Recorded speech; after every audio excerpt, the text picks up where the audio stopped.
Meets Life every Monday through Friday from 9 a.m. to 11 a.m. Eastern Time. Appreciate you being here with us, and thank you for your patience this morning as we get started on a week full of fantastic guests, fantastic stories, and always good and positive vibes and some comedy along the way, I'm sure. So here inside the Cafe Kubal Studios, Cafe Kubal, located for you on 3501 James Street, 324 West Water Street, 401 South Salina Street in Syracuse, also on 343 Fayette Street in Manlius, New York, and on the corner of Route 11 and Taft Road at Sweetheart Corners in North Syracuse in their drive-through location. Make sure you head out to Cafe Kubal today and fill your cup up right. And maybe some of you will have one of these someday, but our wake-up call cup, always filled with Cafe Kubal. I choose chai, and they have great coffees, great chai, so many great things, and we fill our cup up here in the studio with some Cafe Kubal. So big shout-out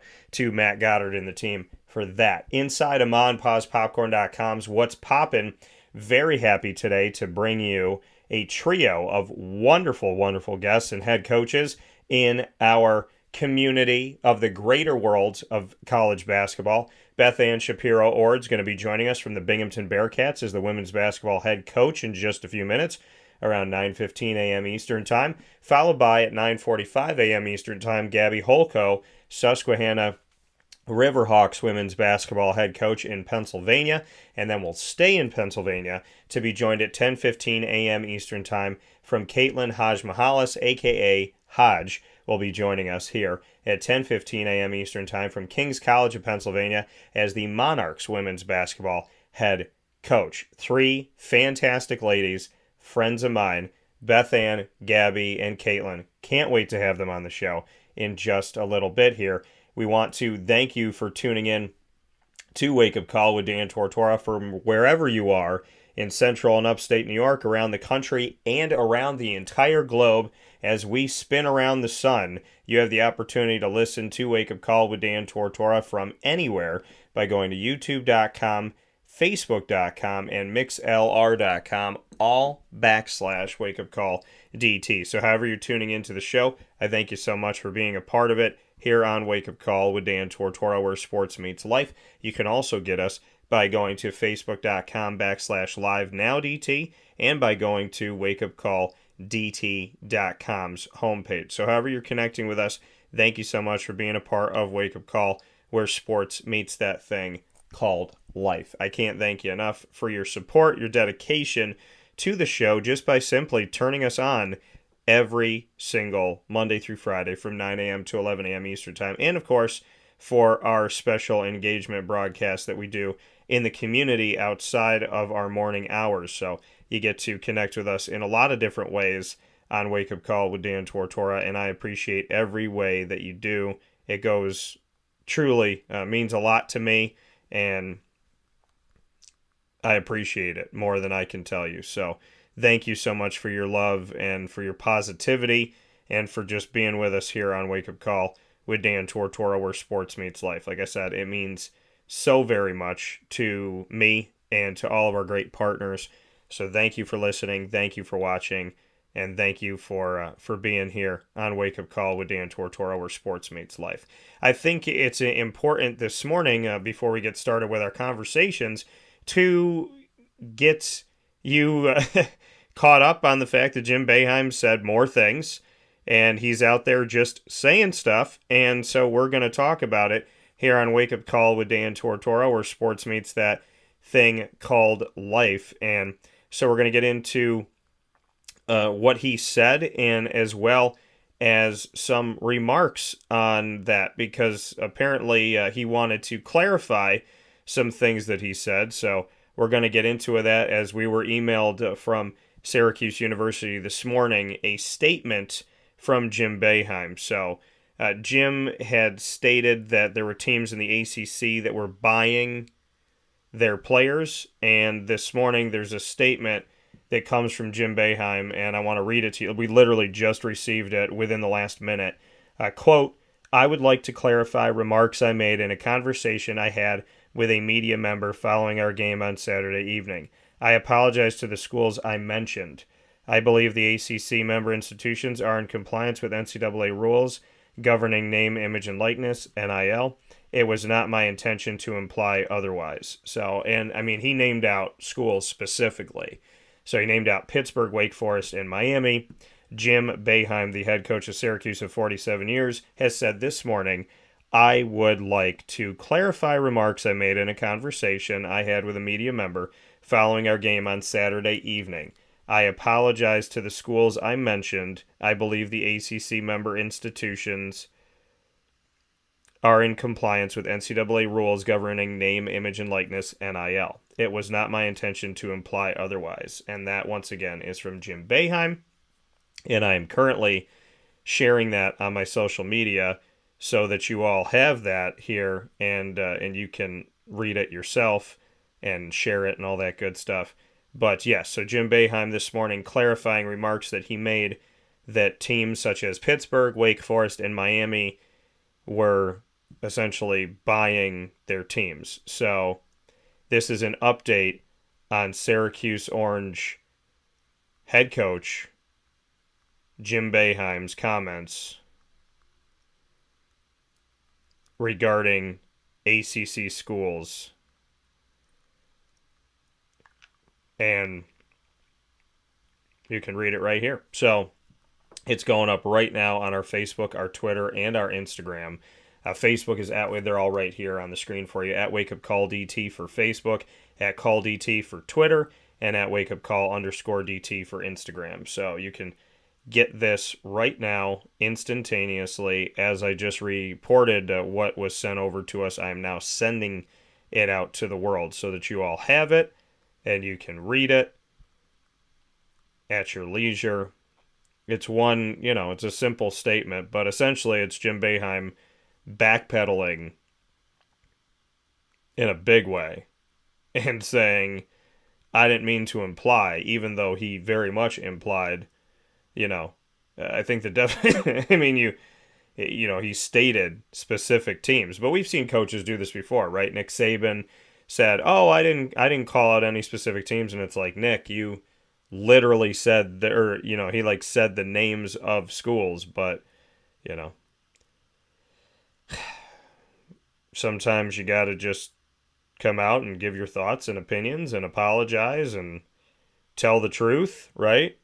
And sometimes maybe you meant what you said and you still come out and apologize because what you said is not something that should have been said or should have been said that way. So, in Jim Boeheim's case this morning, he is coming out after the comments he made after defeating Boston College and speaking on ACC schools that bought their players. He is now backpedaling 1,000% from that statement and saying that he did not mean to imply, and he's saying, and you can tell that somebody has kind of, I would think, asked him or coached him on writing this because of the statement, I believe the ACC member institutions are in compliance with NCAA rules governing da-da-da-da-da. So, yeah, that's what Jim Boeheim said this morning.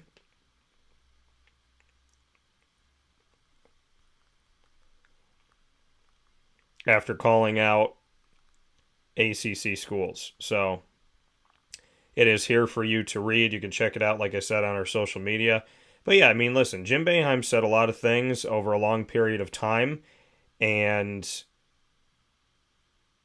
calling out schools the way that he did, what I was thinking about it, being the son of a lawyer, is I'm like, if these statements that he's made are false, they're very debilitating to a school and could affect a school, could make the NCAA go and look at the school, right? So I would think that some of the things that he said here could have put him in a situation to have some legal action taken, because you can't just go out and make accusations about people, especially if he didn't have any proof. So, interesting, definitely interesting, but, Jim Boeheim keeps it interesting. He definitely says what he wants to say, how he wants to say it, when he wants to say it, and sometimes he has reneged on that and gone back, and looks like that's what he's trying to do here this morning. So Jim Boeheim, for those of you that are just tuning in to Wake Up Call, has gone back on his statement that ACC schools have bought their players recently with NIL, and that statement is now available on Facebook at Wake Up Call DT, Twitter at Call DT, and Instagram at Wake Up Call _DT, so you can check it out. We're going to take a step aside for a fast break here on Wake Up Call with Dan Tortora, where sports meets that thing called life. When we come back, we'll have Bethann Shapiro-Ord on the broadcast, joining us from the Binghamton Bearcats as we start off our trio of fantastic conversations this morning. Bethann joining us as the head coach of the Binghamton Bearcats women's basketball team. She's coming up right after this, where sports meets life on Wake Up Call with Dan Tortora from inside of the Cafe Kubal studios. We thank you so much for tuning in to Wake Up Call every Monday through Friday from 9 a.m. to 11 a.m. Eastern Time.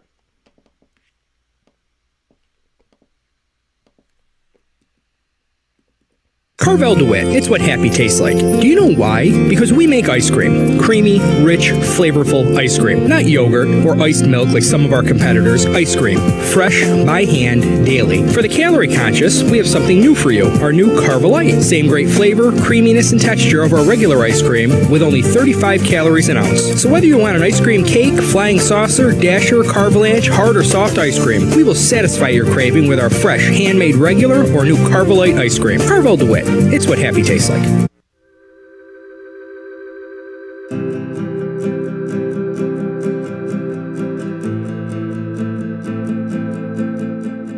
Cafe Kubal offers same-day local delivery of our products, offering no delivery charge for Onondaga County. Shop cafekubal.com for fresh roasted coffee beans, cold brew, travel mugs, and all your essential Cafe Kubal needs. Cafe Kubal, coffee for the soul.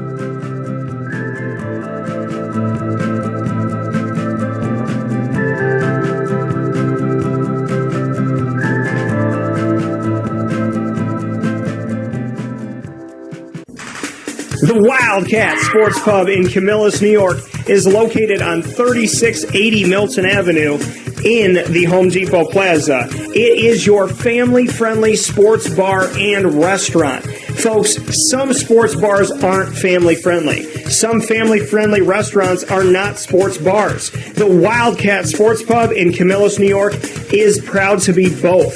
It is that marriage that you've been looking for years. The Wildcat Sports Pub is your home base for your sports bar and restaurant needs, games for the kids, indoor and outdoor activities, and enough things on the menu to come back every single week and get to try something new. They're open Sundays from noon to 8 p.m., Monday through Wednesday, 11 a.m. to 11 p.m., and Thursday through Saturday from 11 a.m. to midnight. For reservations and party information, call 315-487-2222 for the Wildcat family-friendly sports pub and restaurant.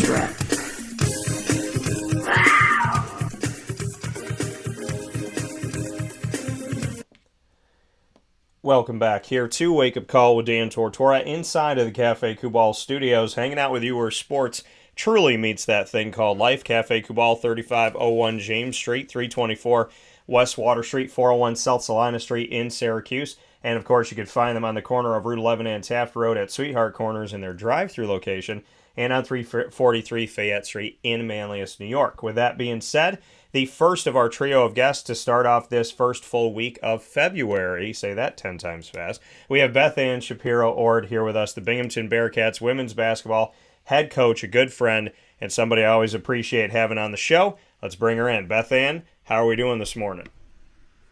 Doing great, Dan. Thanks for having me.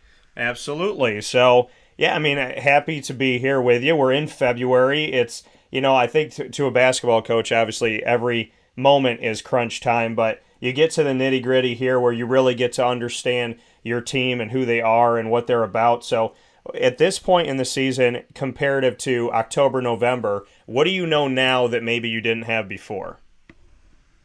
Well, the one thing is, you know, obviously you gotta have continual growth.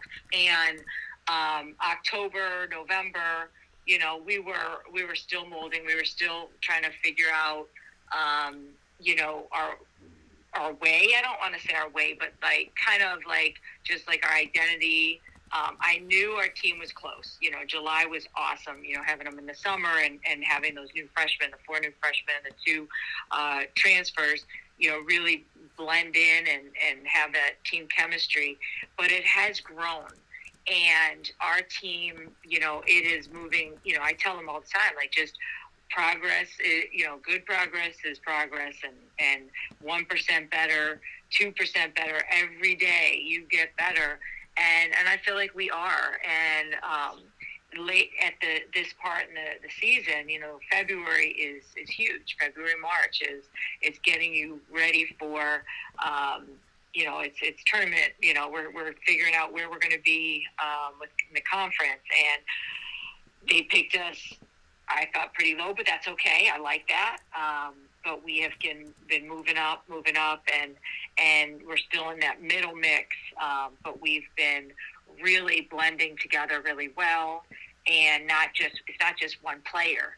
It's game in and game out. It could be 2 or 3, and then like last game, it was really all 5 of the starters, and the people that came in off the bench really helped out by picking them up and giving breaks and keeping us in that game and just battling through against my alma mater, UMBC. It was a great win at home. But it was literally 5 kids. 4 of the 5 had double figures, and 2 of them one of them almost had a double-double with Claire Traeger back-to-back. She had 18 rebounds and 9 points, and Danae Bowman 21 points, doing all the other things, 6 assists. Jaden Welts had 12 assists and 10 points. Beat my record, which I had to go back and look because it's been a long time. I told her too. I said you beat my assist record, and I had 11 when I played at UMBC back in 1988. Yeah. And she just beat our Binghamton record the other night with 12 at Division I in our Division I era. So that's exciting. Yeah, and to see all of this once again here on Wake Up Call with Dan Tortora with Bethann Shapiro-Ord joining us here, the Binghamton Bearcats women's basketball head coach this morning on Wake Up Call with Dan Tortora. And like you said, I mean, all of these great things that are coming to fruition and having a team, and I love hearing that because, some teams have superstars, some teams have 1 or 2, but when you say, hey, listen, all of our starting 5 in this game 3, in this game 4, this person came off the bench, did this. I love hearing that when you have those moments with a team, when you can really know that you can lean on, because once you get into conference tournament time and a hopeful NCAA tournament time from there, that the teams that survive in advance are the teams that you don't really know who to cover when, and anybody can have that hot hand night, can go out and do different things on the glass and whatnot. So I think it's great to see that your team has really developed throughout, so you have this kind of danger zone of not having one person that somebody's going to key in on, which is a good thing. Absolutely. And, one of the other kids, like lately, like Danae Bowman, she's first team all-league. Everyone's worried about Danae, as they should be. Yeah. And up until, really the last few games, she's scoring, but not like nearly what she can, but she does the other things when her teammates need her. Like if they're totally honed in on her, she still is coming up with 3 steals. She's leading the league, I think, in steals. She's coming up with 3 assists, no turnovers, blocks. And even, like Ella Wanzer, everybody knows who she is. She's 40. Somebody just told me she's 14th in the nation 3-point field goal percentage. And a few games ago, a couple teams were just totally keeping her out of the game. And even against UMBC, she went 0 for 4 from the 3 in the first half. And I just, I kind of get on her a little bit, but she understood why. I mean, I just said, just focus on your defense. Don't worry about anything else. And she realized, okay, let me do something else. And then, boom, it came. And she got 18 points. She had 5 threes, in the second half. Yeah. When you see, like you said, when you see this team develop and different things happen here for you at this point, I mean, you obviously love it. You love the sport. You love coaching. You love being, back in the Binghamton area. And you and I have talked about all of that. But when you're in the thick of things and things get tough and adversity hits, what keeps you hungry within all of this? Like, what makes you fall in love with the game over and over again? Getting to be, it's the bigger picture. It's, okay, so you have a couple games that you lose. It's going back, figuring out how to help your team and how you're going to continue to grow. Like, you still learn, like from a loss or something, and you can't put everything in wins and losses. As much as I hate to lose, like I absolutely hate to lose, you got to look at big picture, like relationships, your kids, seeing them grow, seeing them do something awesome, seeing them do something great in a classroom, or watching at a men's game. In January, we were able to be home for a men's game, and all these little girls they're cheering for the guys come running over to our girls, getting autographs, and seeing them with their T-shirts on with all my kids' autographs on it after, and at the next men's game seeing that, and hearing, seeing how well they're going to do in other parts of their lives. It's all about big picture, I think. It's not, it's a game, but you learn, there's life lessons, there's so much more. This weekend, I was able to, we had our bye week, so gave the girls off Saturday, which doesn't happen often, and then culture, Sunday, I talked to the two seniors, and I said, guys, my two leaders who play a lot of minutes and their bodies are probably like ready for a break. I said, what would you guys like to do? Do you want off? Do you want to do something? Do you want full practice? What would you guys like? And to me, I don't know. You never know what's going to happen. But that culture thing, I'm so proud of them. They're like, Coach, we need to do something. We don't need 2 days off. Let's maybe get a shooting practice and just, give us some things to do. And I said, you want the coaches? They said, well, since you got one's recruiting, can we have so our video coordinator got to do it because one of my assistants was out recruiting. So he got to take them and put them through a shooting workout for an hour. And then they lifted. And I thought, wow, that's for my leaders who play a lot of minutes and get a lot of get banged up a little bit. And that's what they did yesterday. I was on the road recruiting. It was great. I got to go to Rochester and see a couple kids, some of my 585 kids. And I also got to hang out with my nephew, Parker Shapiro, fourth grade team. Got to see him finally play. And he went 100% from the free throw line. His team won 2 games back-to-back, their first 2 wins. Well, and that's awesome. And by the way, can Parker come and play for Syracuse at the free throw line? So I tell you what, hey, he's ready, and he's got that confidence, man. He's got ice in his veins. And I will tell you, my brother Casey coached him, and he did bribe him. A parent told me, hey, you guys are going to get Dunkin' Donuts if you guys get a win. And they got 2 wins. I'm talking big wins, 30-8 and then 34-14. Yeah, it's amazing when you tell a kid that they can get something at the end. That's what I told people all the time when I had to run in high school. I was like, give me something at the end of the run. That's how you get me to run. I don't care what you have to do, like a box of sports cards, something that I want, right? Something Disney related, maybe something Pluto. Give me a reason to run and I'll do it. But I definitely appreciate that. Shout out to Parker Shapiro for going out there and killing it at the line, and to your team for your back-to-back victories. And shout out to Dad for knowing what to bribe them with, I guess. So very happy. Yeah. So, he knows. And he's tough on those kids too. But I tell you what, he knows. Okay, now I know I gotta give them sprinkles or something. When we win, sometimes on the road, that's what we get. Sometimes they get ice cream. They love it.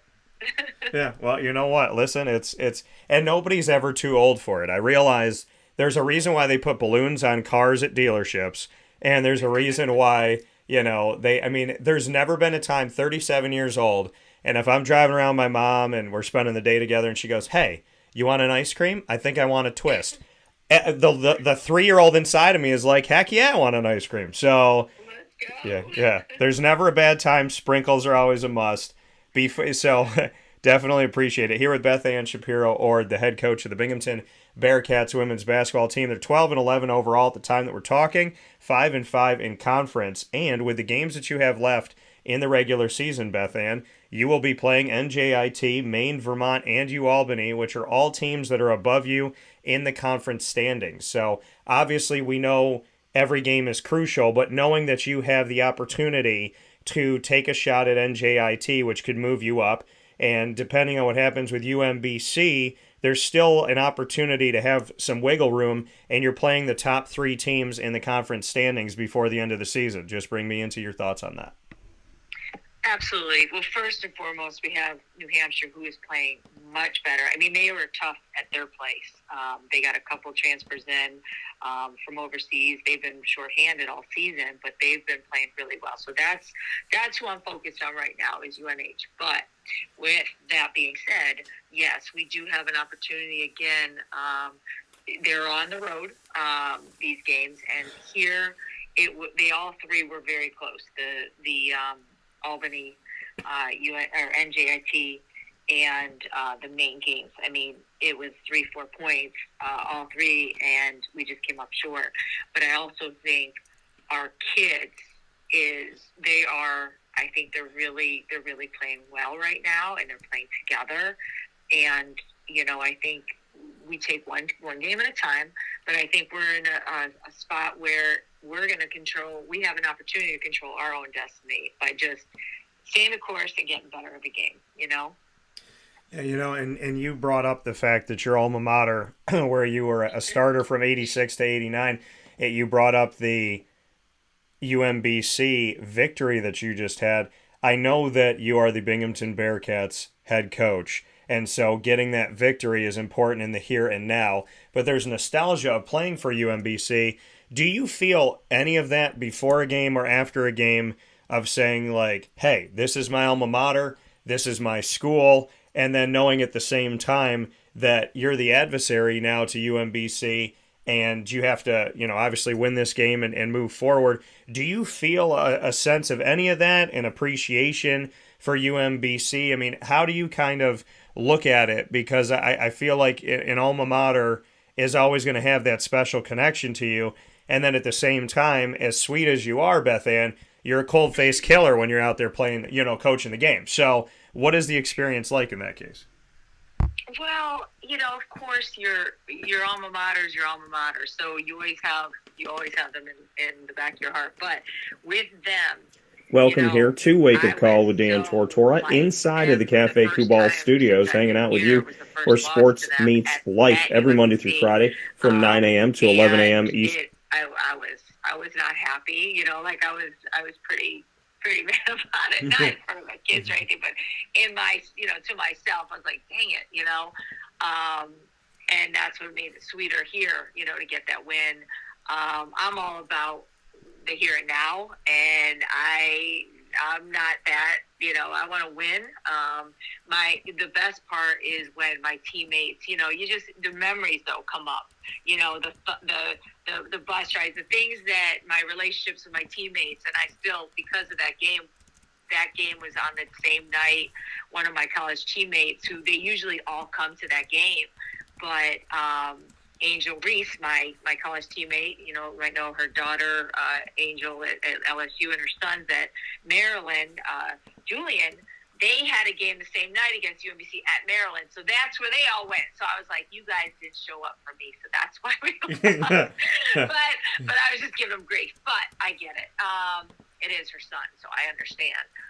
But it is, it's great to be back there when we pull up. I'm like, this is where we had a run. My coach made us do this, and I'll tell stories. And I talk about the kids now, like, hey, I don't remember the wins or losses. I remember the time with my teammates, the fight, the grit, the bus rides, the hanging out, just doing the fun things. And those girls I'm still best friends with, and they're my teammates, they're my sisters. And that's what I try to explain to my girls here. These are your lifelong friends now. And, so those are more things that come out, but I want to win. No, and I definitely feel that, fight within you when you're out there. And you love the game. And I know we talked about it, and having that passion for it. For Binghamton, having the opportunity to be out there, and Bethann, I'm going to tell you this right now, and this is, my word is my bond. I will be out there again before the end of the season. So, Awesome. so being out in the arena, number one, if people haven't been out to Binghamton to see the Binghamton Bearcats play, I would tell you to get yourself out there, support upstate New York, of course. That's near and dear to my heart. The arena is beautiful. Really awesome arena, really great facilities. I know I came there and everybody's like, you got to check out the new baseball digs and everything too. But when you get to go in and you get to see your arena, play on that court, and be in that, home for you in Binghamton, to me it's like it's like the best kept secret that shouldn't be kept. Awesome place, awesome venue. Bring me into what it's like to go to work every morning at Binghamton University, knowing the facilities that you have, the experience that you have. And in my opinion, and I've been all over the country, I really honestly appreciate the work that went forward to have the arena that you have, because I've seen some arenas that have been highly touted and had really big events there. And I'm sitting here looking at Binghamton's arena going, well, if that event could be there, I could see the event here too. Absolutely. I mean, it was one of the biggest things of one of the reasons I came. When I came for my interview, I was, I had never been on campus. I'd been to Binghamton, but never been on campus. And when I got here, I was shocked. Like, there are things in our arena that are BCS, like top schools have, and we have it. And for our venue, with the fan base here, it's great. It's a thing to do. It's like go to a men's and women's basketball game at Binghamton, and not just the men, it's women too. We're still leading the league in attendance, and there's a reason. But this facility, from the jumbotron to our training room, it's awesome, and the kids love it. And it really is a great place, and we're trying to get there. I think we're going to host either a regional or a state tournament, I'm hoping, but we've put in for it, and I think it'd be a great place for the New York State tournament, just because of the location and how nice the facilities are. But it really is a great place. Yeah, an awesome venue. People should go out and see the Binghamton Bearcats men's and women's basketball teams facing off against their opponents they have, with many games to come up here. And you got a bunch of home games. You got one coming up this Wednesday that you mentioned, University of New Hampshire on February 8th.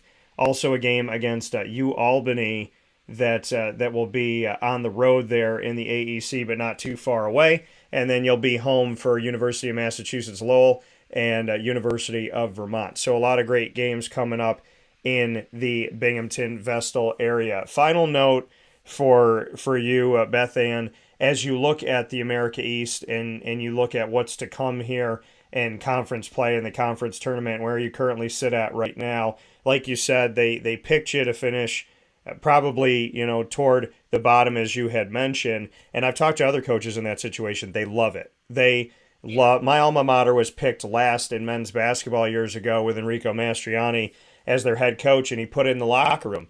And that was a year that they had a really, really awesome year and got to the playoffs, won a playoff game. So for you to know where you were picked and where you were placed, how much, obviously I know coaches, media is going to pick whatever they pick, but how much do you use it as a motivator, and how sweet is it when that motivation works? Well, I always like the whole chip on the shoulder, and I use it, we use it, but we also try to stay in the moment too, and just one game at a time, one day at a time. But I did bring out some stuff in February because, hey, now this second round, everyone knows who everyone is. We got to do something, we got to be that much tougher. We got to bring that much more grit.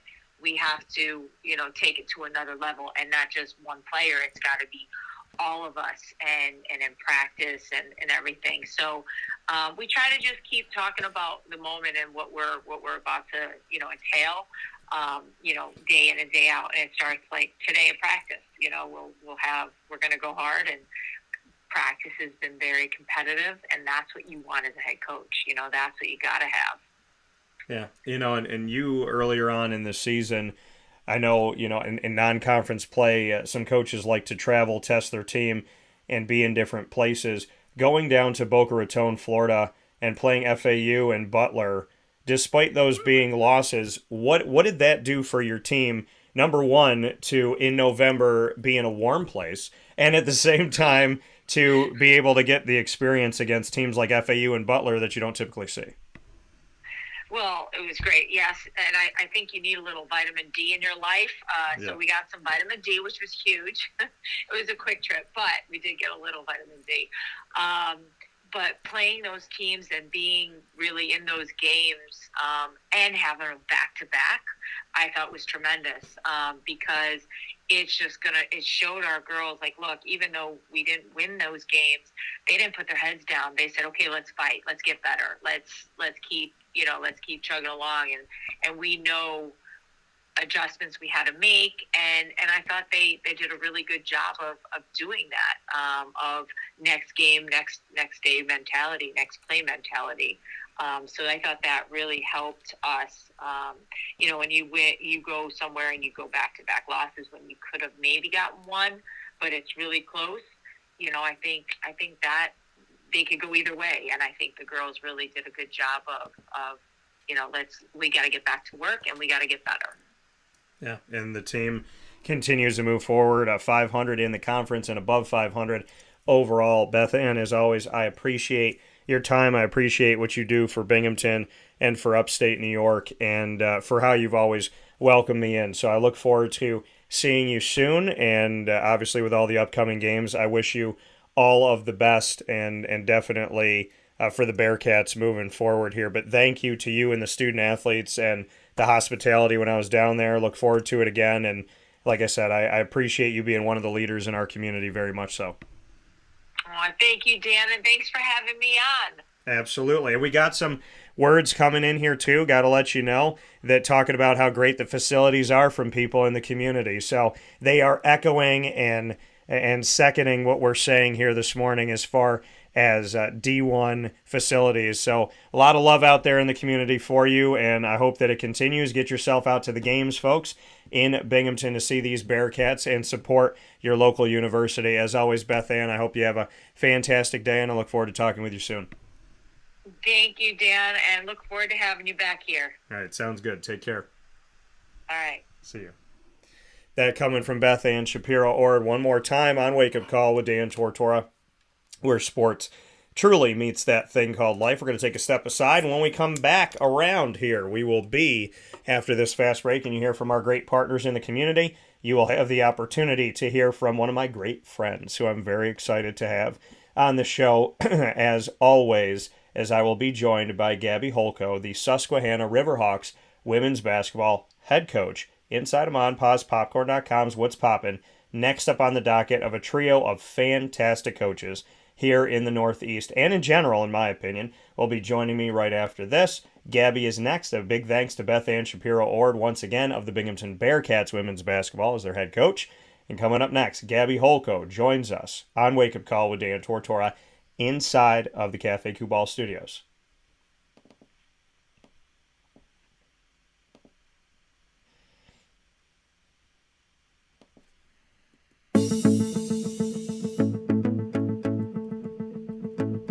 Avicoli's, located on the corner of Route 57 and Wetzel Road in Liverpool, New York, has been your trusted neighbor for decades. Located just steps from Liverpool High School, we're happy to have the Liverpool Warriors on-site, on-location broadcast at Avicoli's through Wake Up Call with Dan Tortora every single month, featuring student athletes, coaches, and administration throughout the year from Liverpool High School. Head out to Avicoli's today on the corner of Route 57 and Wetzel Road in Liverpool, New York, open Tuesday Thursday through Sunday for lunch, dinner, and drinks. We'd love to see you out there. And of course, you can call them at 315-622-5100 for takeout, delivery, and catering. That's 315-622-5100. And also find them on myavicollis.com. That's myavicollis.com.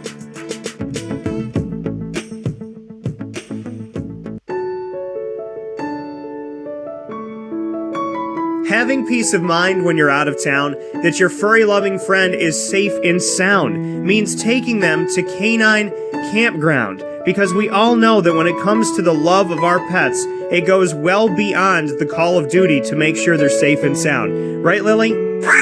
So take a ride to 242 Johnson Street in East Syracuse, New York, and see Canine Campground and where your dog will be staying in the classic cabin, the executive cabin, the grand cabin, or of course the luxury cabin, because if you know Lily, you know she loves luxury. Now you don't have to wait to the last minute to find a family member or a friend that'll take your dog for a few days. Call Canine Campground at 315-299-4013. That's 315-299-4013. Their drop-off and pickup times are Monday through Sunday. Check K9campground.com for more information. That's the letter K, the number 9, and campground spelled with a K.com. K9campground.com. When you're going out of town, bring your dog to Canine Campground.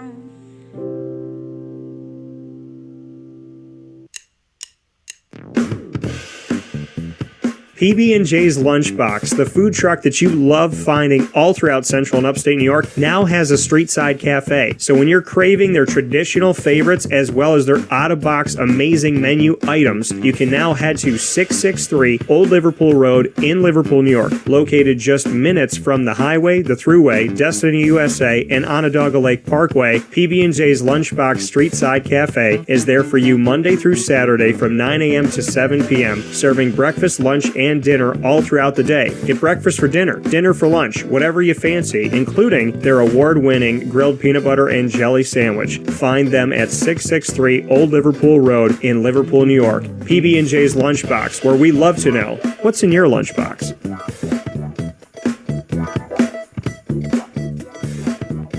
This is a special message from 317 at Montgomery restaurant owner Joel Carpenter. Open Tuesday through Saturday for your dining pleasure on 317 Montgomery Street in Syracuse, New York. We wanted to be a part of the resurgence of Syracuse. We saw a lot of money being put into bringing people back downtown and thought that, we'd like to be a part of that. I love putting together a good dish where people see it first, they fall in love with it, and then it tastes just as good as it looks.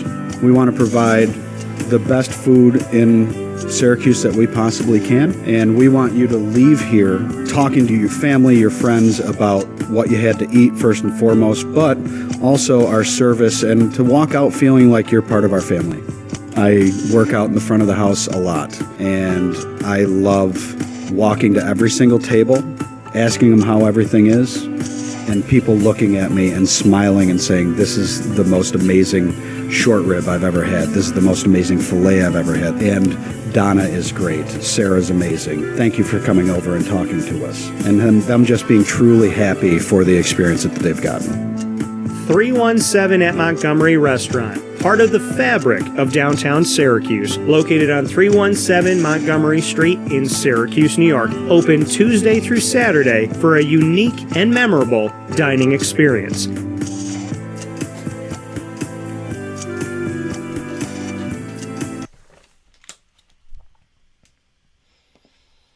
Welcome back here to Wake Up Call with Dan Tortora inside of the Cafe Kubal Studios, hanging out with you where sports truly meets that thing called life. We appreciate you being here with us every Monday through Friday from 9 a.m. to 11 a.m. Eastern Time, and can't thank you enough for hanging out with us on YouTube.com, Facebook.com, and MixLR.com, all / Wake Up Call DT. So however you're connecting with the show, we thank you for doing that here inside of the Cafe Kubal studios. I am ecstatic to have my good friend back here on the show, Miss Gabby Holko, the head coach of the women's basketball team with the Susquehanna Riverhawks in the great state of Pennsylvania. We got a lot of things to get into, and we'll unpack them as we go. She doesn't know what's coming. I got a couple jokes to throw at her, but we're always happy to have her on the show. Gabby, how you doing?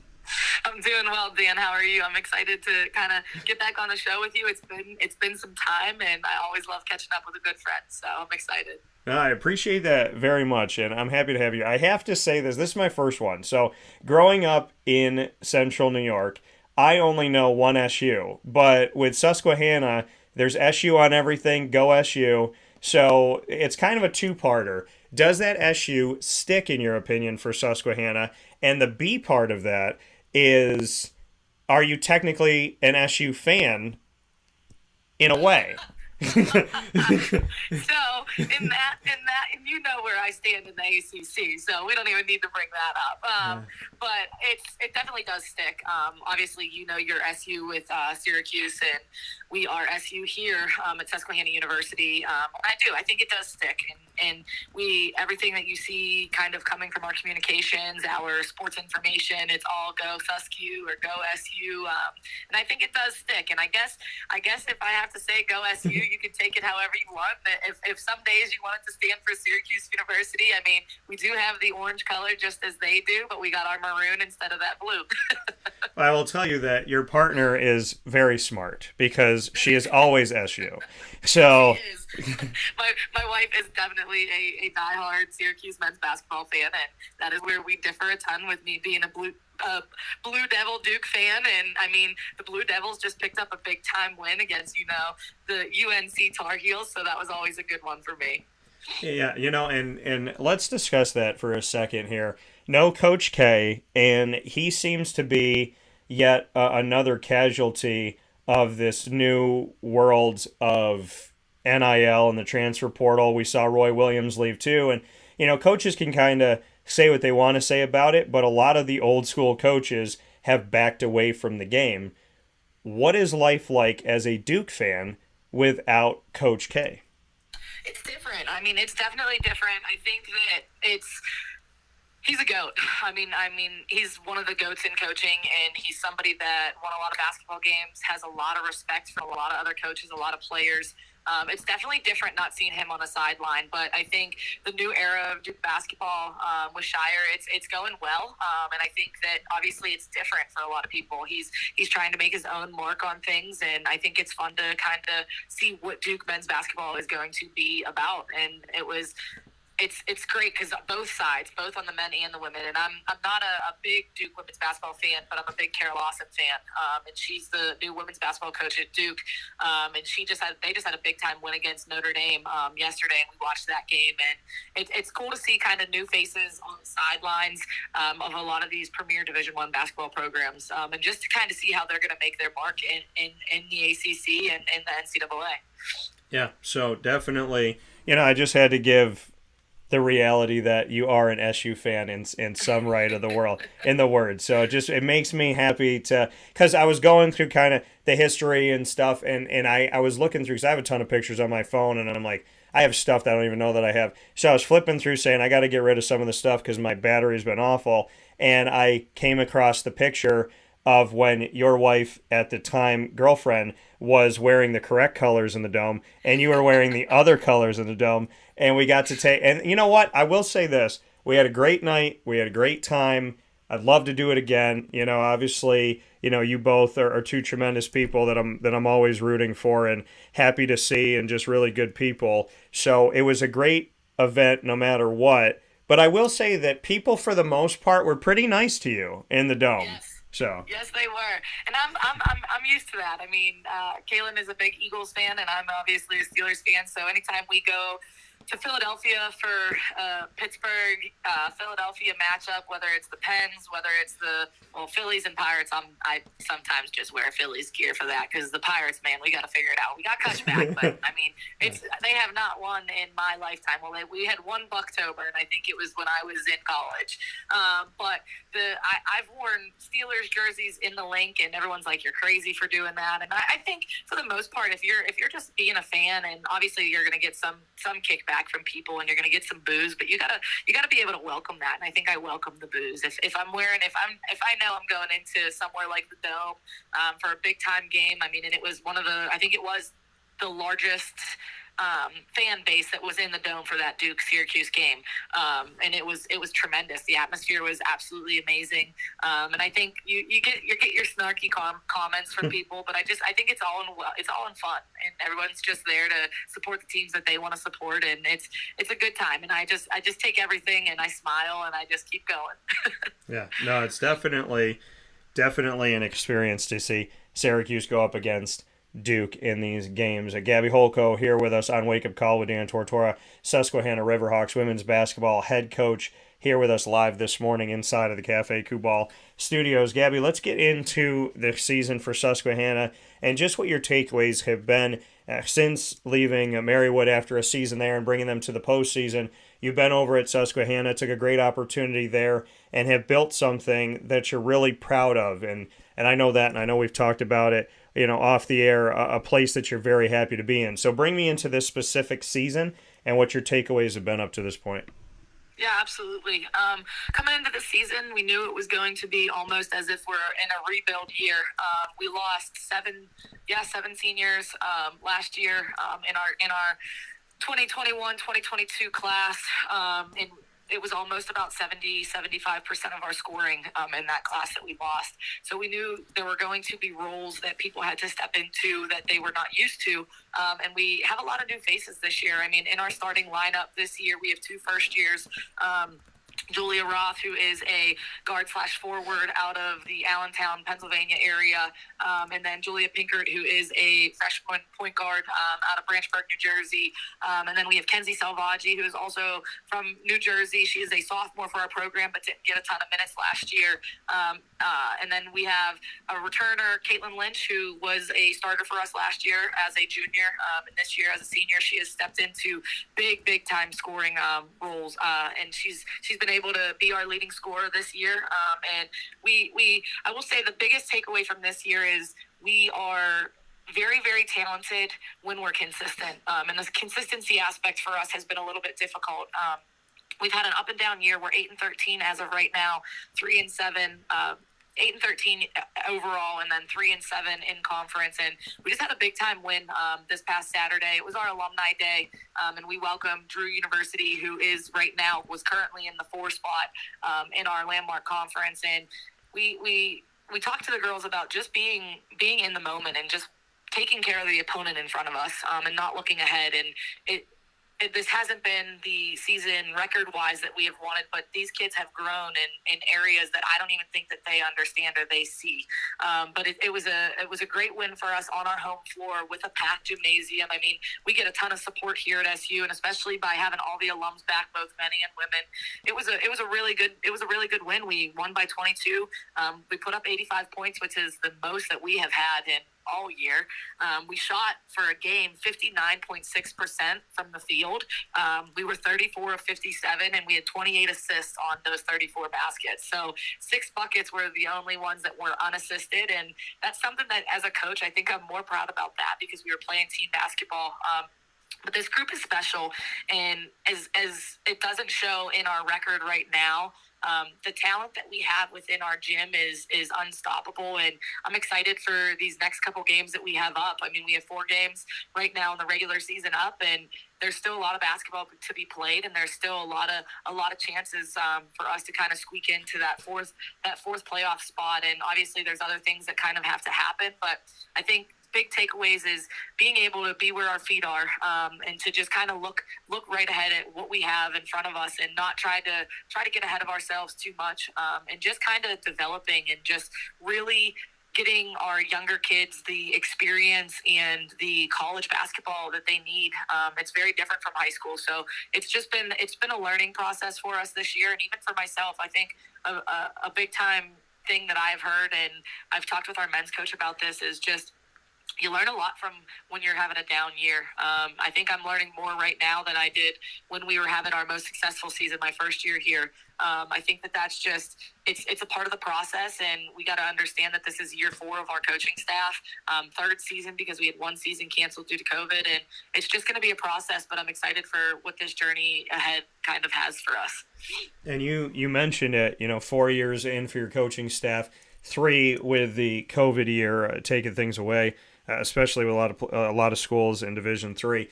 So how have you kind of navigated these first 4 years, knowing that a year was taken from your process and taken from your ability to go out there and do certain things, right? You're not playing any games. I mean, you can recruit for the future, but there was a lot of questions in that situation. So for a coach who's trying to build up a program and put their mark on it and really create a culture and a foundation, when a pandemic happens that obviously many coaches over centuries don't have to deal with, how have you navigated through that as a coaching staff to say we had a year stolen from us and yet we still had to kind of work through it and do our due diligence, so coming out of it we're going to be successful? Yeah, I think it was unlocked territory for obviously everybody, and just trying to figure out the best way to navigate through it. Obviously, our lives don't stop. We still had to recruit. We still had to bring in kids that we could hope kind of help us and kind of make their mark here at Susquehanna. Obviously, some teams in our conference played during that COVID year, but our university kind of took us out of that and said that it wasn't safe for us to play. So the biggest takeaway that I have with that is just it broke my heart to see some of our kids that didn't have a full 4 years here. We have a 5th year that came back to our program this year. In the second semester, Olivia Brandt, she graduated last year and was applying to PA school and was kind of taking a gap year, and then decided, hey, I still want to finish out my college career, and came back second half of the semester, and she's been tremendous for us as well. I think what we need to be able to do culture-wise and within our program is just understand that things aren't going to happen overnight. And I think we as humans and we as competitive people, especially coaches, we sometimes want success to happen immediately. And that doesn't always happen. And yeah, we found success in our first season here. We had a great team, great culture. It was new. Everything was exciting. And then that second season, we did not play a game in that 2020-2021 season. And then last year we had an up and down year. We started the year extremely heavy, and we were great. We were, I think, 7-1 at one point. At right before winter break, we had the biggest. We had our first top 25 win in the last 20 years, which was phenomenal for this program. And then we as a program got hit by COVID, and it was something that we did not expect. And then we kind of just went up and down from that point. We couldn't get back into the consistent play that we were playing in the beginning of the year. And then, like I said, this year we have a lot of new faces on our roster, a lot of kids that were not in these playing roles before, that have kind of had to step up. And it's just working through it with them. And I say all the time, and it's in my email signature, and I was actually just talking to some alums about this as well. My biggest philosophy is teaching life through basketball.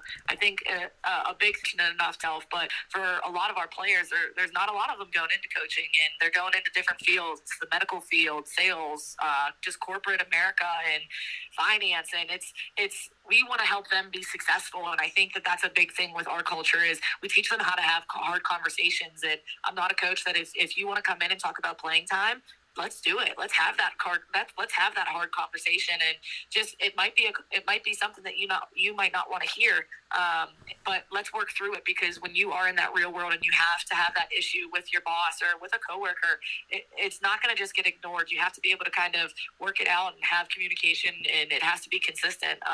But I think the biggest thing with COVID is it's taught us not to take anything for granted. And I think this team especially, and I think our upperclassmen kind of really hammer that home with our first years and our sophomores, is just, guys, you don't understand how the game is so important to us, and how we come together as a team, and we got to be close, and you don't know when that last day is going to be or if a season's going to get taken away. And I think COVID kind of made everybody more grateful for the opportunities that we have. Yeah, and that's, what I said about it is that this pandemic, if you didn't come through it better than you were going into it, you didn't learn anything. Right, exactly. And so, seeing that response to adversity, I'm not surprised, knowing the type of human being you are and the friendship that we've had over the years. I think that adversity should run from you. So, I mean, that's just kind of my feeling on it. So, I appreciate that. Absolutely. So, we take a look at the the standings, and knowing obviously Scranton at the top currently right now, the Landmark Conference. You've gotten to see them a couple times, despite those games being losses. Seeing the top of the conference, Scranton, Elizabethtown. What did you take away from those games that this young team can use as building blocks for the future? Because like you said, it's a young team, it's a new team, you're rebuilding, but are there things that you saw against those top two teams in the conference that you feel like are going to help your team down the road? 100%, Dan. So we obviously got to play Scranton twice already. We played them the first time. Our Landmark Conference started a deal with the Palestra. Katie Boldovich, who is our commissioner, a wonderful human being. She's absolutely amazing at what she does, and she kind of worked this deal out where we get 4 games, 2 men, 2 women at the Palestra each year. And obviously we got that chance this year, and then our men will play next year. And then if it continues, will be that following year after that. So we got to play Scranton at the Palestra, which, I mean, the Palestra, and it's the mecca of basketball. I mean, so many great teams and great coaches have played there. It was a really cool experience for our team. But I think it was even cooler for us to be able to play another Pennsylvania team, and them being Scranton. And at the time, Scranton was ranked number 6 in the country, and we had it in reaching distance. I mean, we played them extremely hard on that big time floor, and our kids, we obviously walked away with that loss, but that kind of gave our team that newfound hope and that newfound confidence. It was like, hey, we're playing the number 6 team in the country, and you guys hung right in there with them. And that means that we could take anybody. Like that has to be the mindset is. And that's kind of been our conversation since our last game against Scranton. So Scranton came in here just a couple games ago, and we were down 1 going into the third quarter. It was 34-33. It was a very low-scoring game, very defensively heavy game.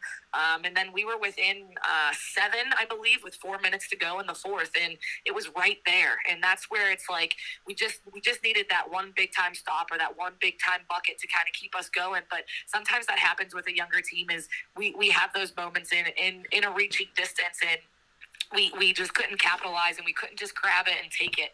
We say all the time, like, wins aren't going to be handed to us. Nobody's going to hand us a win. You have to go in and you have to take that win. And a big thing that we said, especially before the Scranton game, and I even said it against the Drew. I mean, Drew's a good team. I mean, they were 14-5 coming into the game. I mean, they've won a lot of basketball games. They were 5-4 in conference, so they were obviously ahead of us in the rankings. But I said we have to stop putting teams on pedestals. I mean, they're doing the same thing that we're doing. They're still getting up every morning. They're going to class. They're eating lunch. They're putting their right and their left shoe on just the same way we are. They're putting their practice jersey on the same that we are. I mean, we can't continue to put teams on these pedestals. Yeah, their record shows that they're better than us, but we know the talent in which we have in this gym, and we know when we come together, we're unstoppable. So I think the biggest thing that we take away from playing a Scranton and then at E-Town, we were tied 30-30 going into the half, and then second half we just lost our fire. We came out, we had a lot of foul trouble that game, and we just came out flat. And we weren't able to hit some big time shots that we needed, and they ran away with it. We kind of lost that game in that third quarter. Tried to call some timeouts to get us back refocused, but sometimes it's just not enough. And we're going to learn from those moments. And as I think the biggest thing is our team is learning through playing these big time teams. And as I said, the Landmark Conference is nothing to play with. I mean, we have really great teams over here in the Landmark. I mean, Scranton is right now ranked number 4 in the country. Elizabethtown was ranked, I think it was 20th the last poll. Catholic has been in the rankings, and then obviously Drew has had 14 wins in the season. I mean, there's not a lot of separation from number, say, 1 through 8. I mean, we have 8 teams in our landmark conference, and next year we're adding 2 more with Lycoming and Wilkes. So we're going to be at a 10-team conference, but it's the big time games with your Scrantons, your E-Towns, your Catholics, that you learn who you are and how you can kind of hit adversity. And we say all the time is basketball is a game of runs, and if they go on a run, we gotta be able to stop the bleed, and we gotta keep going on our run as well. And how we kind of attack that is just by showing up every single day. I will say this team has showed up every single day, every single practice. They've had the energy, they've had the attitudes, they come in ready to go, and they're there for each other. And something we preach a lot is like positive bump. Like after a drill or after a competitive drill, I always say like, okay, positive bump, go get a drink. Like go give somebody a positive bump. Like we got to spread that positivity around, because at the end of the game is we want this to still be fun. It still needs to be fun. We still need to smile. And that was something that I was excited to see against our game against Drew, is we had kids on the floor smiling that like I have not seen smile all year. And it was fun to watch, because they were just enjoying themselves. And when we enjoy ourselves, good things happen. So it was a really cool experience, but just kind of being able to know that we can hang with the best of them is something that we have really seen this year. And I'm excited for the years to come, especially with these younger kids, is just know what's ahead of us. And now you have the experience, so let's keep rolling with it.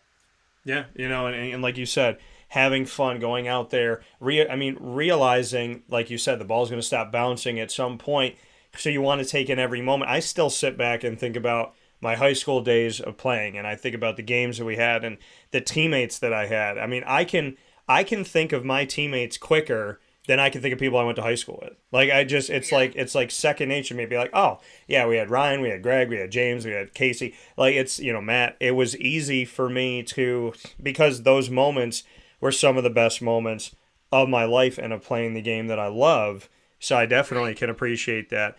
I want to go back to the Palestra for a second here. We know that, the quote-unquote Big Five, Penn, Villanova, Temple, St. Joe's, LaSalle, have played games there. Drexel's also been there. It's the home for Penn. But the close-to-the-court seating, where the bleachers ending at the floor, no barrier to separate the fans from the game.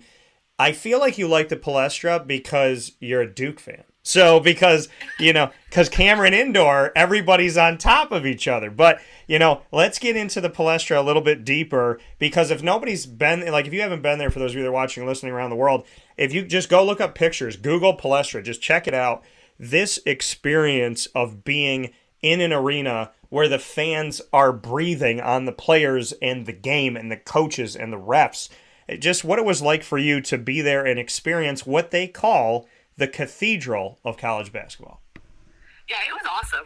That was my first time being in there live, to be honest with you. I've obviously watched a lot of basketball games on there. I mean, one being when the year after Villanova then won the national championship, when Penn upset them on that floor. I think that there's just been a lot of great basketball games that we've watched. But being there, it was unreal. I mean, it's a cool atmosphere, and I think why I like the Palestra, I think it reminds me a lot of a Division III experience. A lot of our gyms are that way, right? Our gym, if you came into Susquehanna's gym right now, our gym is a smaller gym within our conference, but it's the fans are right there. They're in your huddles. They're in your game. They're cheering your players on, and it's a very like close atmosphere that you enjoy, and we get a decent amount of fans that come out, and it makes it feel like a great atmosphere every single game. But the Palestra being there and being able to coach on a floor where legendary coaches have coached and legendary players have played, it was a really great experience for our team, and our girls really got to see what it's like. And a lot of them during the AAU circuit have played on floors such as that. Obviously, the AAU circuit, they do a lot of big time games on big time floors, and just being able to see, okay, like this is what it's like. They did a cool kind of in like the starting lineups, the lights went out, and they gave them a really great experience. And I was extremely excited for our girls to be able to go through that process and just see what it's like. And it's very different, obviously, from the Division III world. But at the same time, it was a really cool experience. And the Cathedral of Basketball, I mean, I think a lot of our girls that didn't know what the pluster was, now obviously they now know, and it's something that now we can look forward to for the next time we get to play there. Yeah, it's awesome. And before I let you go, here with Gabby Holko, Susquehanna Riverhawks women's basketball head coach. You faced off against the coach that's going to be coming up after you here on Wake Up Call in just a second in your first game of the season up against King's College of Pennsylvania and Caitlin Hadzimichalis, a.k.a. Hodge. Bring me into that game, because it's not every day that you get to have coaches that faced off against each other be back-to-back on a show. So I'd love to get your take on that game. Yeah, Hodge is awesome. She's somebody that I would consider a coaching friend of mine. She's somebody that I talk to a ton when we're out recruiting, when we're just seeing each other out somewhere. I think she's a wonderful coach in what she's done at Kings, and kind of also in a rebuild year for herself. So it was an awesome game. It was an awesome first game for us. I mean, we went down there, and it was our first game. A lot of jitters. Like I said, we have 2 freshmen in our starting lineup. We had 2 sophomores at the time in our starting lineup, and then we had we had 1 freshman in our starting lineup, 2 sophomores, and 2 seniors in our starting lineup at the same time. And it was a really great experience. I think, honestly, if I am thinking correctly, that was the other game where we put up a decent amount of points. And it was just fun. It was that first game, no jitters. Really, scouting reports weren't that in depth because we were both each other's first game. So trying to kind of get our team prepared and to kind of get going. And it was a great first game for us to be able to go down there and get the win. And it was something that kind of set us and showed us what we could be if we want to be consistent and continue to kind of work on what we know we're best at. We ran in transition extremely well that game. But it was it was a good game. It seems like forever ago. I mean, the first game, and now we're nearing the end of season. I mean, I can't believe it's February. I say all the time, our season is the longest season of college sports, being about 6 months long. But it flies by, and I told our girls that as well. Like, you gotta enjoy every second of it, because I mean, if we could have seen how quick this 6 months went, it's pretty crazy right now. And I want to leave you with a positive, since I know you're a glass half full person. Record right now in a rebuild year, 8-13. My grandfather was born in the 8th month, August, favorite number 13. My favorite number is 21. If you put 8 and 13 together for my grandfather, you get my number. God always comes to me through numbers. So I will tell you that in that 8 and 13 record, I think that means good things are to come, because there's never been a time where God's gave me a little hello where it wasn't a good thing. So awesome. I like to hear that, Dan. I needed that. So I'm definitely going to keep that in the back of my mind. We have, like I said, 4 regular season games left this year. We're going actually on Wednesday to Huntington County, PA, to play Juniata. And it's always tough to play there. So we're looking to keep this win streak kind of going, and I'm excited. I was super grateful to kind of get your text message to hop on the show today, and always love catching up with you. But I'm gonna keep that in the back of my mind for sure. Yeah, definitely do. Give my best to Kaylin and to the whole family, and definitely appreciate it. Wishing you and hoping and praying for you all the best as your team continues to move forward and not only play the game that they love, but enjoy it and smile. Gabby Holko, Susquehanna Riverhawks women's basketball head coach. My friend, I appreciate you. And as you know, I send you all my love and my well wishes, and I look forward to talking with you soon. Awesome, Dan. I'll talk to you soon. Thank you so much. All right, take care. All right, bye-bye.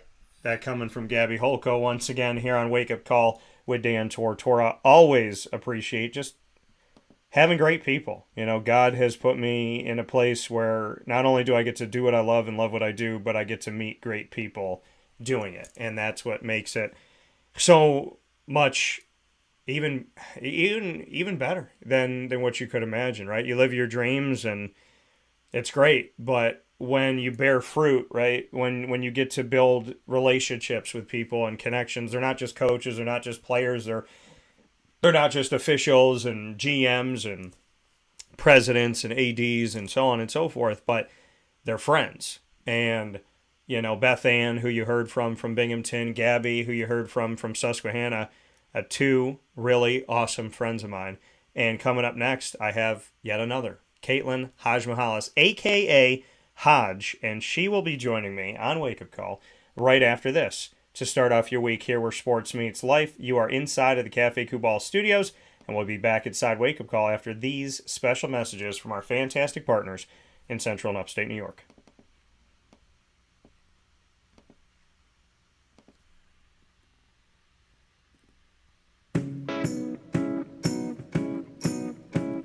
In these unique times, there are those in our community that give us a sense of normalcy and positivity. Pizza Man on 50 Oswego Street in Baldwinsville has been here for you for over 35 years and is here now.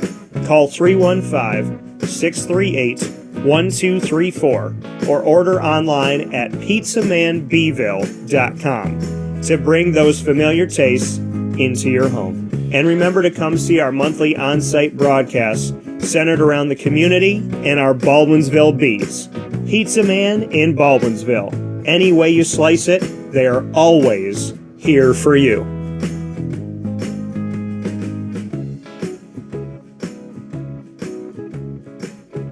This is Jimmer Sikowski, owner-operator of Chick-fil-A Cicero, 7916 Brewerton Road in Cicero, right in front of the Home Depot. I had a deep feeling that God wanted me to do something bigger with my life and to help people, help others. I kept putting Chick-fil-A in my life, and I realized as I was going through the franchise selection process that positively impacting the lives of others was really core to what we do here at Chick-fil-A. First of all, it starts with the food. The food is brought in fresh daily. We bring in local produce. We prepare to order in the kitchen. We hand bread our chicken. We hand spin our milkshakes. It's great food. It doesn't taste like fast food. I think the second thing is the way people feel when they come in a Chick-fil-A restaurant. It's different. We try to treat people with intentional kindness here, which is very different and deeper than good customer service. And so I think it feels remarkable for most people to come in a Chick-fil-A restaurant. And then lastly, the impact that we try to have in the community is very different. It's a big part of the expectation of every operator of a Chick-fil-A restaurant is that they're actively engaged in their community, they're a leader in the community, and they're making a difference. When they realize that what we're striving to do is to shine a little light in their life, that's a very, very different experience than you will have at any other quick service restaurant. And it's that remarkable experience that I think people will emotionally connect with. I'm George Townsend of Honda City with some good advice when buying a new car. The true cost of owning a new car is determined by the appraised value when you trade it. No vehicle appraises higher than a Honda. Next, look for low APRs and deep discounts. You also want low maintenance costs and great fuel economy. That's why my advice to you is to buy a new Honda. Looking pre-owned, visit our Honda Certified Used Car Center. Honda City, 7140 Henry Clay Boulevard, Liverpool, or HondaCity-CNY.com. It would be a pity if you don't shop at Honda City.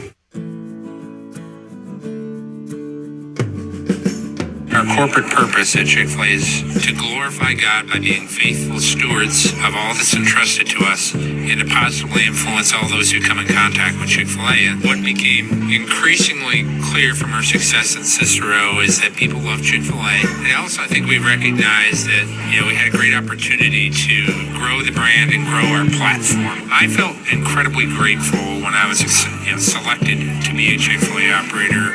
I think what it's meant for me, what I've come to realize on a very deep level is that this is a calling for me. It's not a career. It's not a job. The Lord called me to be a Chick-fil-A operator and to use these restaurants to glorify Him and to positively influence other people. I'm blessed. I'm very blessed. Head to Chick-fil-A Clay on 3974 State Route 31 in Liverpool, New York.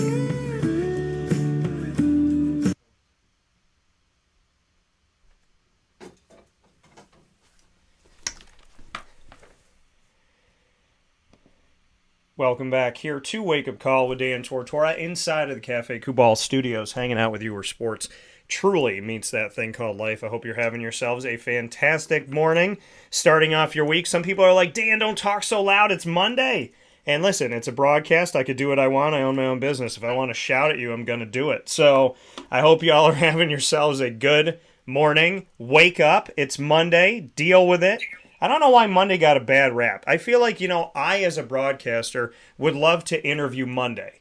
if Monday could be a person, I'd love to know what Monday thinks about the fact that so many people hate them for no reason, right? It's the start to the work week, but it's also another day to be alive and have fun. And we are so happy to be here with you as I've gotten to feature a trio of fantastic people in the world of sports, and that being Bethann Shapiro-Ord of Binghamton, Gabby Holko of Susquehanna, and now Caitlin Hadzimichalis, a.k.a. Hodge, of the wonderful program that she's been in for many years, King's College Monarchs of Pennsylvania. So very happy to have my good friend here, Hodge, on the show. We have a cool connection that when I was at Marywood and she was at Marywood, I was broadcasting my first ever show that started my career over 19 years ago in MU courtside, and she was playing the game. So I was broadcasting while she was playing, and now I'm broadcasting while she's coaching. So it's kind of cool to be in this world. Hodge, how are we doing today?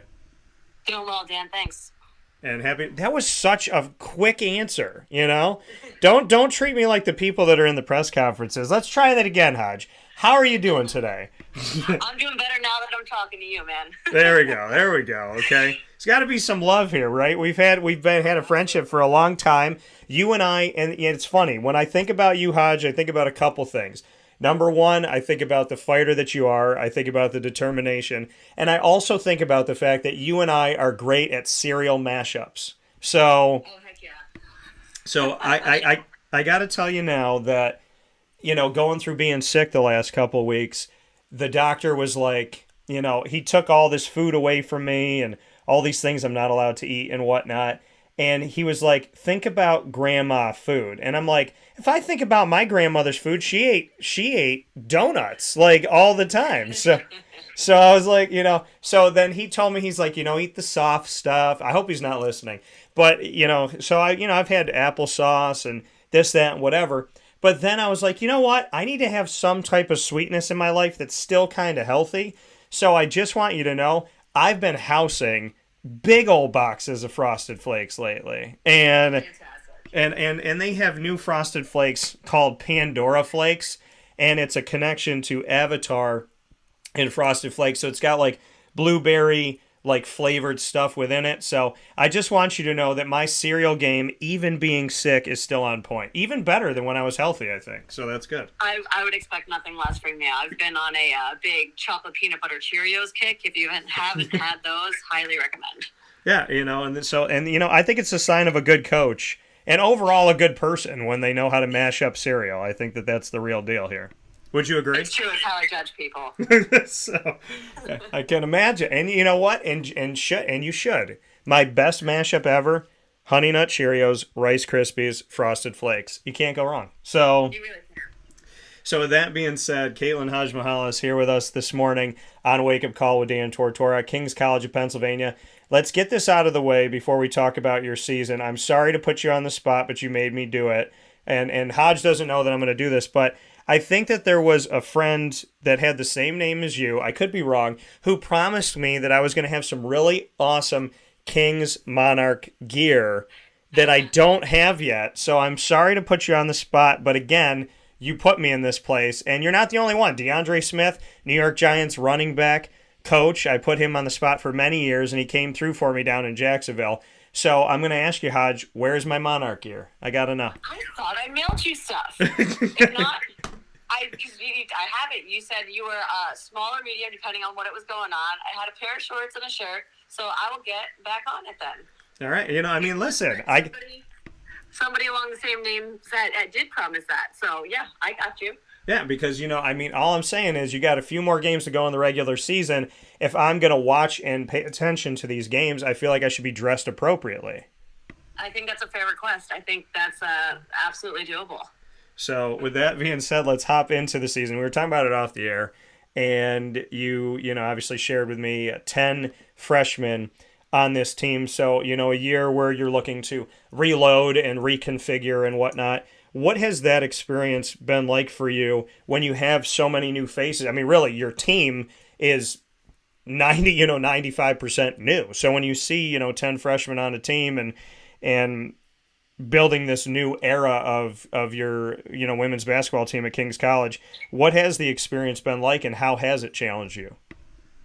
Yeah, I think the other thing, too, on top of it just being 10 first years, you also have the other 6 returners are all in completely new roles just based on the way things shook out. And we had 2 key injuries early on, 1 returner, 1 freshman. So one being a point guard. So that's really just moved a lot of pieces to the puzzle around. But as far as experience goes and the year goes, I mean, they're a great team. It makes it easier to get through the frustrating times of, taking our losses and trying to figure out what works and what doesn't for us.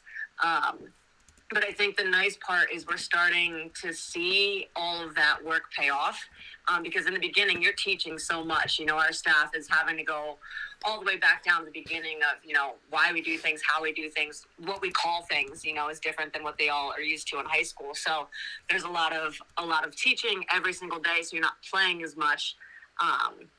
And you want to get that right balance of, stopping them when they're playing to make sure they learn the right way, but also letting them and teaching them how to play through mistakes is something that, it has been, at the forefront of every practice today, this whole year. But we're, like I said before, we're starting to figure it out. It's starting to come together. We didn't dumb down the schedule at all. If anything, we probably ramped it up a little bit. So we took our losses early, and I really commend our team for not hanging their heads and packing it in when we saw a lot of those early losses, because now that we're in conference play, we can control getting into playoffs. It's within our hands, within our own, if we win, we can get in, and if we don't, we won't. But I think that's the nice part to be with this team. And the nice side of having 10 first years is they're going to go. They don't know any better. So that's a lot of fun. And they're truly a fun group. I really enjoy them. And, like you said, being in a position where you control your destiny and having so many new players, and then the returners, like you said, being in different roles. So really the entire team being new in its own way, to have the newness of this team and at the same time still have the opportunity for the postseason, just what that's meant to you, that this team has done enough to be in control of their destiny this late in the season. I'm super proud of them. They just really want to get to that level. And I think they understand the history of our program, where they come from, a good women's basketball school. So it's just meant a lot for them to trust the process, to steal from the 76ers, but they're really trusting in it, and they're going out there and doing it. And you can tell with freshmen, they're still trying to learn where the dorm is. They're still trying to learn how to get to class and get to the cafeteria on time and all of that good stuff. So for the fact that they haven't given in, I'm super proud, because it's so much going on. These kids haven't had, the workload that college athletics, requires. They came from, COVID, whether it was in high school, late in their careers, or early in their college careers. So our juniors are still sophomores. Our seniors are still kind of juniors.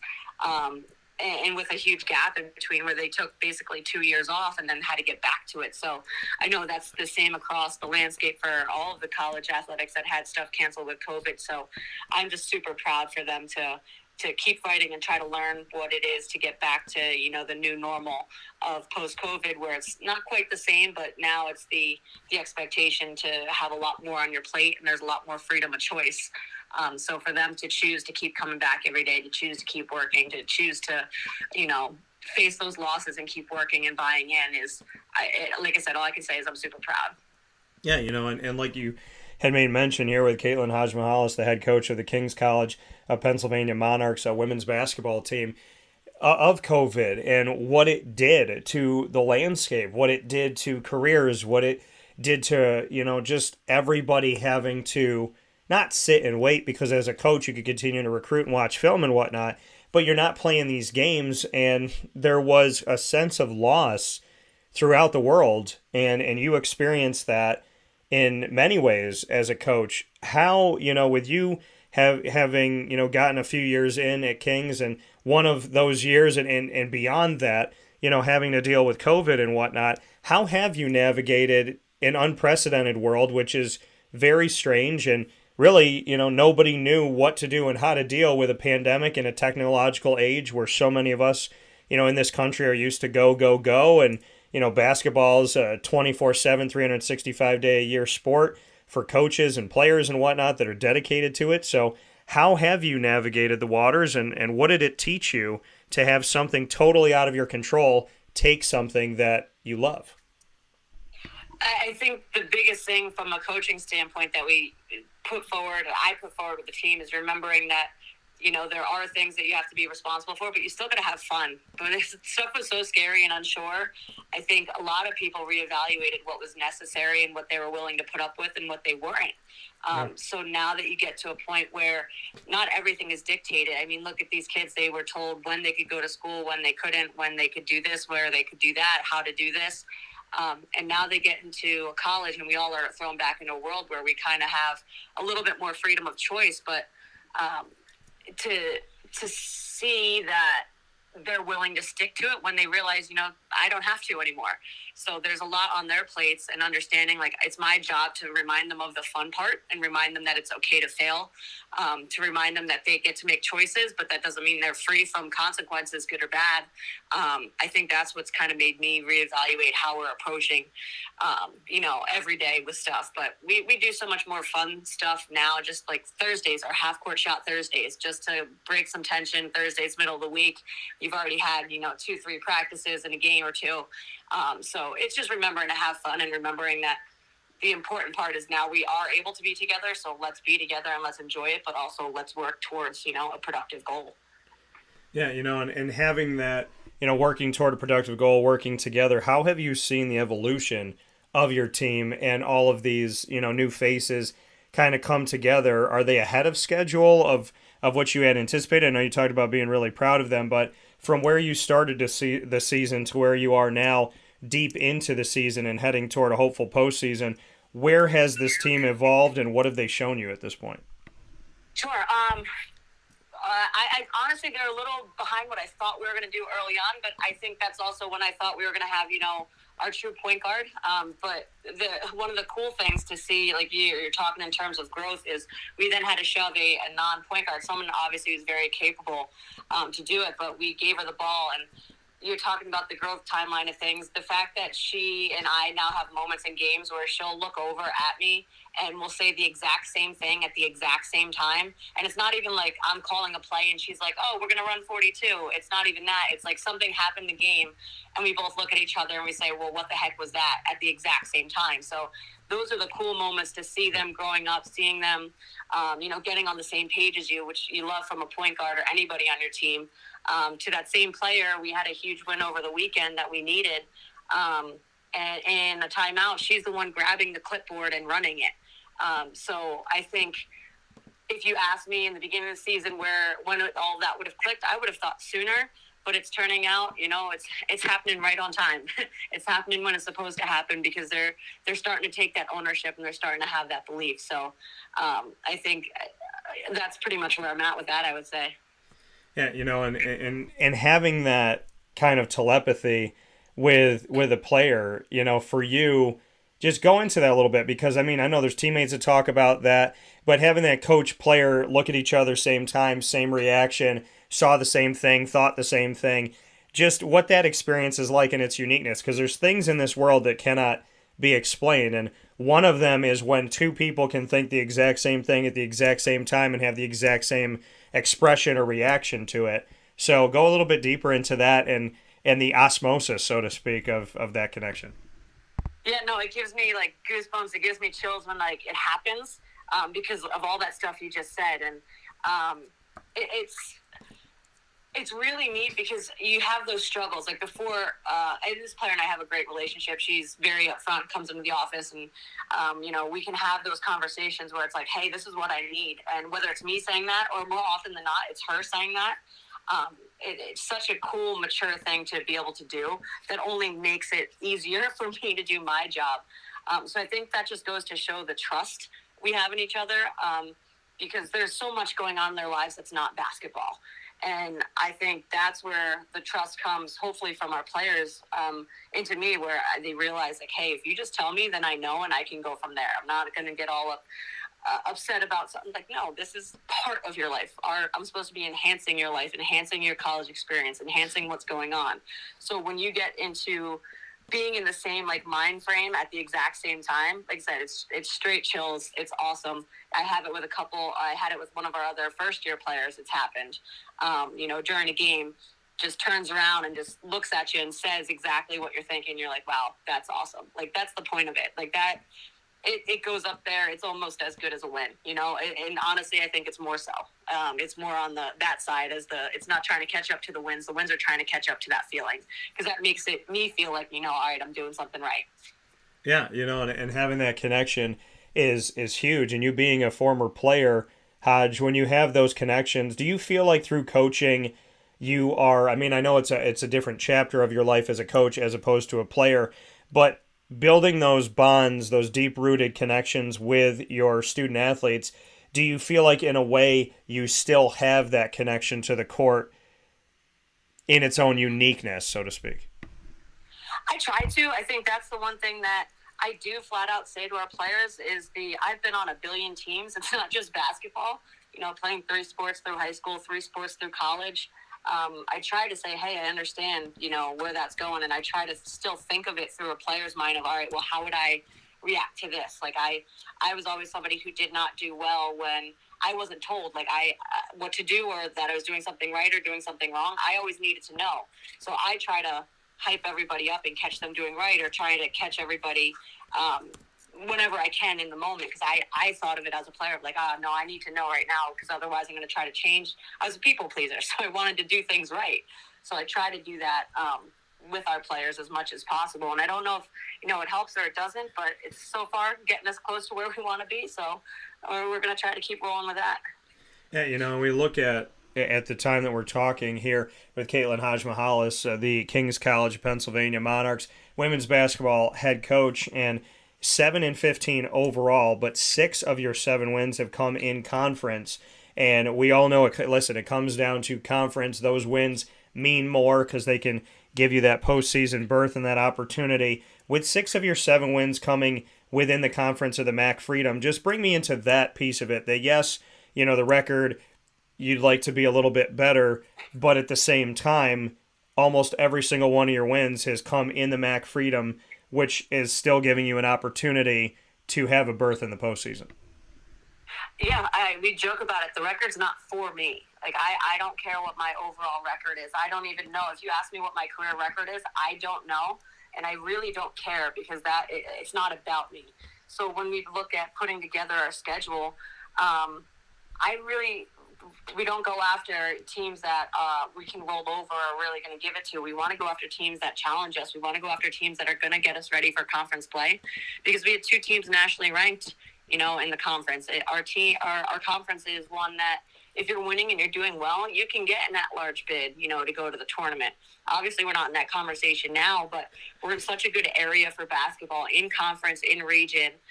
In the just Northeast, there's so many good programs, and I want our players to experience that on every level, whether it's cool venues, whether it's, you know, nationally ranked teams, whether it's, you know, in their hometowns, getting them to go back and play in front of their home crowds.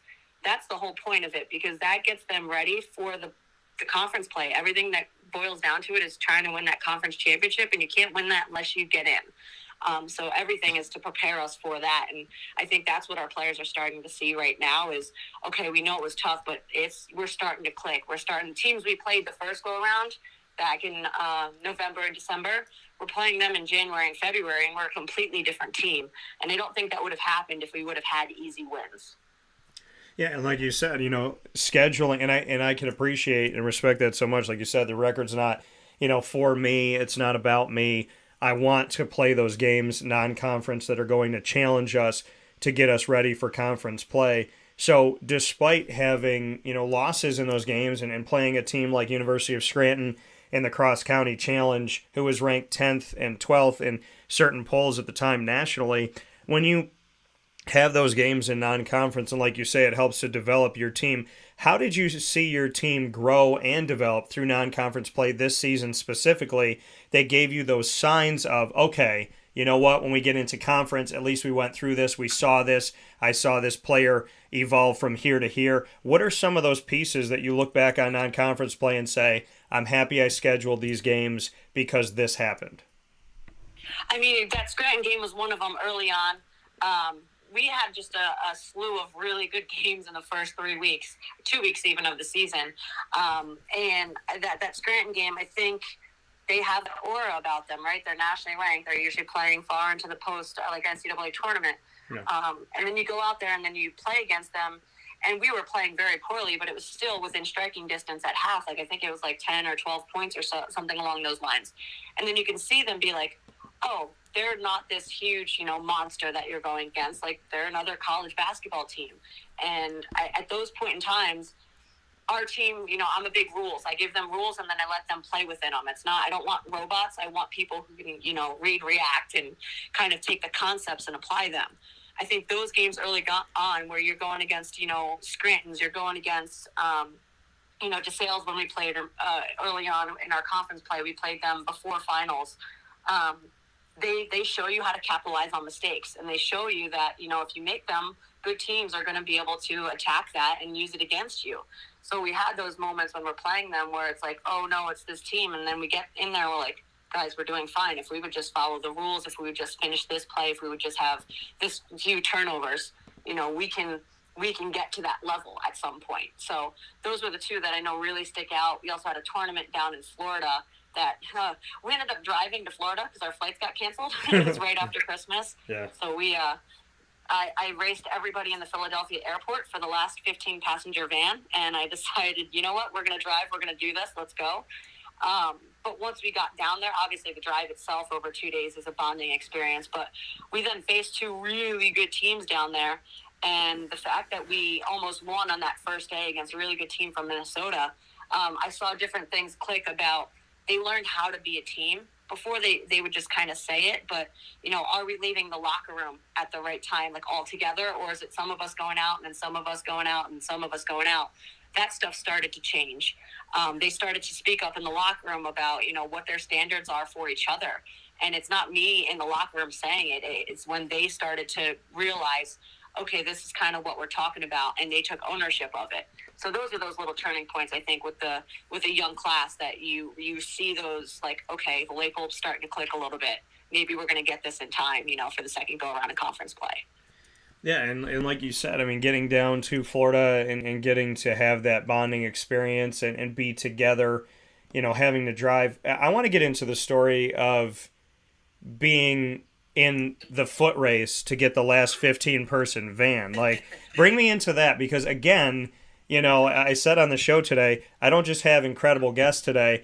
I have people that I would not want to be on the other side of. That's why they're on my team. Okay, that's why I have Hodge that you don't. So, but I mean, this is my thing is I would not want to see you in the airport. I want to be running with you, not against you. So I want to discuss what it was like for you. Because listen, as nice as I am, people that know me, I am also a cold-faced killer when it comes down to stuff like this. So, it's a switch. It's like Italian, Hispanic. Yeah, we make food, we dance, we have a good time. But then we got that other side. So bring me into 15-person van. There's one left, and how you won the race. So let me set the scene for you a little bit to get to that point. Yes. So we flew out of the Philadelphia airport, and for people who don't know, Wilkes-Barre is about 2 hours from there. Our flight was supposed to leave, I think, at like 7:30 in the morning. We were supposed to start boarding at 7 o'clock, or 6:50, I believe. So we left Wilkes-Barre at 2 a.m., drove the 2 hours to Philly, got there at 4, and then it was about 6:15, we all got texts of, hey, your flight's canceled. So now pick up where you're talking about. I didn't have to do much because, thankfully, my very tall assistant, he's probably like a good 6'8", probably. We called him, and his wife was a gem. Candace was a gem, and the second things got canceled, she and I are looking up every single, are there other flights? What's getting canceled? How are we getting to where we're going? Do we have any other options? So as we're running down the hallway, there's a whole pack, and we're just kind of speed walking because we don't want to be those people yet, sprinting through the airport. Yeah. But I get a hold of my assistant. His name's Alan. We call him Yenjai. And then I was like, Yenjai, we're trying to get to A17 or wherever the service desk was. He's like, well, I'm at A16. I'll get there. So we start speed walking, trying to meet up with him. He's already there waiting. Nobody's there yet. But then there's this mass coming behind him, and he just, like, steps in like the Undertaker going over the top ropes to get to the front of the line. I do my little jog at the last step. I go under the belt, and under the band, and he just steps aside, and all these other people are behind him are like, what just happened? So try to use a little more craft of the mind than trying to physically fight anybody. But I was then talking with this very kind woman who I felt bad for, because we were the first of a lot of unhappy people. And I think it was hard trying to explain to her, because they're like, oh, well, we can put you on standby. We can put 2 of you going to here, 2 of you going to here. I was like, I have a traveling party of 23, ma'am. That's not gonna work. So then while we're doing that, we're still looking up flights and enterprise rent-a-cars and whatnot. And we decide to ditch it. We don't do standby because there's no chance anything's going to happen. So then we start racing to all of the airport rental services and what we can do. So we got the 15-passenger van on the phone, but they won't let us get anything else. And we have 23, so we need literally anything else. The next closest vans are out in D.C. So we just, my assistant and I, Yanjai, we just book it into a car. We get into the shuttle, go around, get to the Enterprise. We try 3 different times to rent 2 other vehicles, but you need a different license with a different credit card. So then I can't use the school card because it's already attached to my license. A whole bunch of other stuff. We're just traveling around, running around while our team is just, pissed off at the gate because they don't think we're going to Florida. Yeah. So definitely an adventure. So how did it all work? How'd you get the other vehicle? So in case you didn't know, you need to have a different license with a different card. But if you go to a different, office on campus, so like in the Philly airport, Enterprise, Alamo, and National are together. So I can't rent from any of those. I have to go find a different one if I want to use the King's card to be able to do it. So I got one from like Enterprise, and then me and my assistant each rented one from 2 other places. And we eventually got out of there at about 10:30. So it was a long time of trying to make reservations on phones. Cars aren't there. It was a lot of logistical nightmare things. And you got it done. It all comes together. Bring me into telling the team we're still going to Daytona. So they're still they're literally just sleeping up by the gate that we were originally at. And we actually had a mother of the player who was on a plane, got deplaned. And we said, hey, if you end up anything getting wrong, we could use another driver. So she texts us when we get everything going, but we get up to the gate. The players are laying there and kind of gather them around, and we're like, hey, tell your families this is what's going on. We're going to drive. We had to get all this other stuff. Apologize for not telling you sooner, but we didn't want to tell you anything until we had it, guaranteed and keys in hand and whatnot. So I think at first they were like, are you kidding me? This is what we're doing. But as it got going, obviously splitting up into the cars, having a good time, who's DJ, who's doing what, who's in what car. They ended up, I think having a blast and realizing, they're not going to be able to go in an airport without thinking about that for a long time.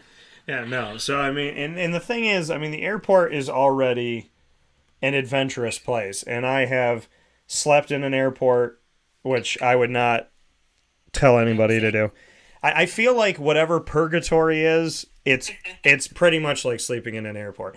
And I slept in Reagan International Airport in D.C., and I know, like, sometimes when I'm standby, my mom goes, hey, that's the world. I was like, no, Ma, I'm not sleeping in an airport. Like, I can't do it anymore. Like, there's no way that I would ever put myself in that position. So I commend you for the work that you did and your entire staff and, everybody that worked together to get it done. So once you got down to Daytona and you got to celebrate this after Christmas opportunity to play the game, but also be in warmer weather, how surreal is it? Because I get to do this by the grace of God a lot, and I love it.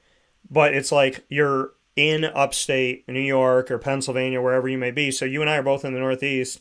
It's 12 degrees outside. It's ice. It's snow. It's ridiculous.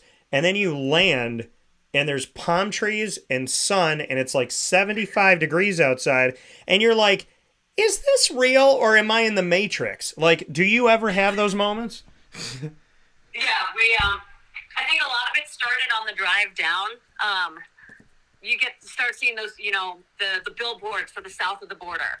And we have a bunch of kids who haven't seen that before or know what that is. So they're like, well, what's going on? We're in South Carolina. You start seeing, like you said, some of the palm trees or some of the other stuff that tells you you're in the South.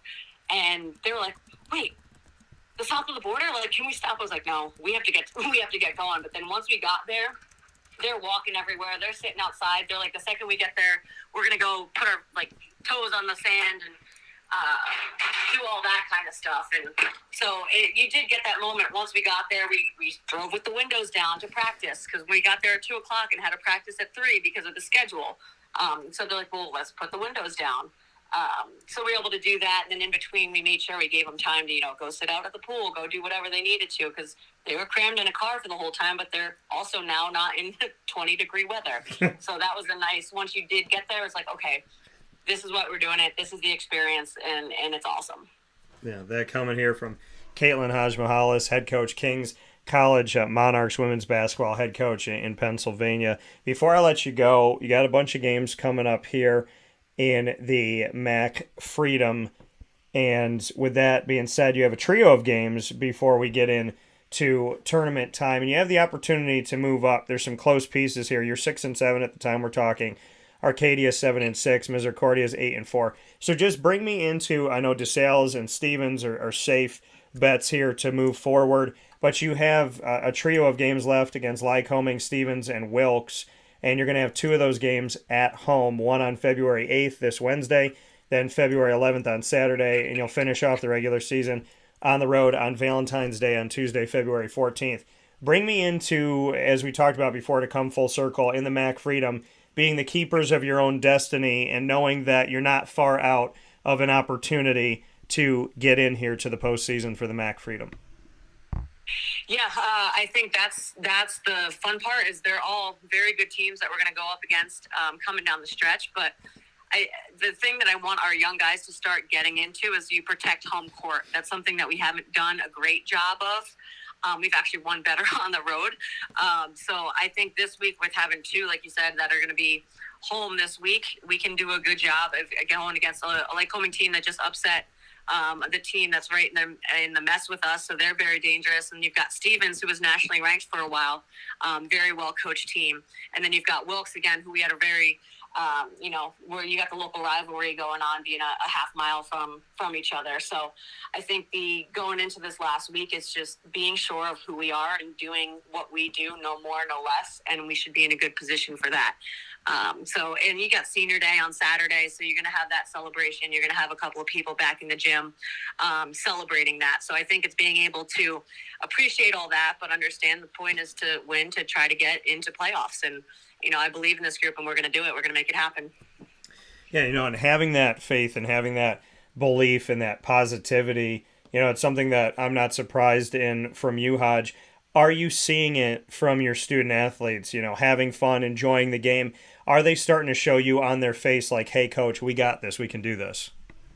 Yeah, these last 2-3 weeks, it's really gotten to that point where, because I was telling them, hey, everything's in front of us still, because we played DeSales, we played Stevens, we played Miz early on. I was like, guys, those are games that, if we're doing well, you still have to go in there and do well and perform in order to win, because they're the top of the league. So everything is still in front of us. We control it. And I think early on, you had a handful that, believed and were on board with it.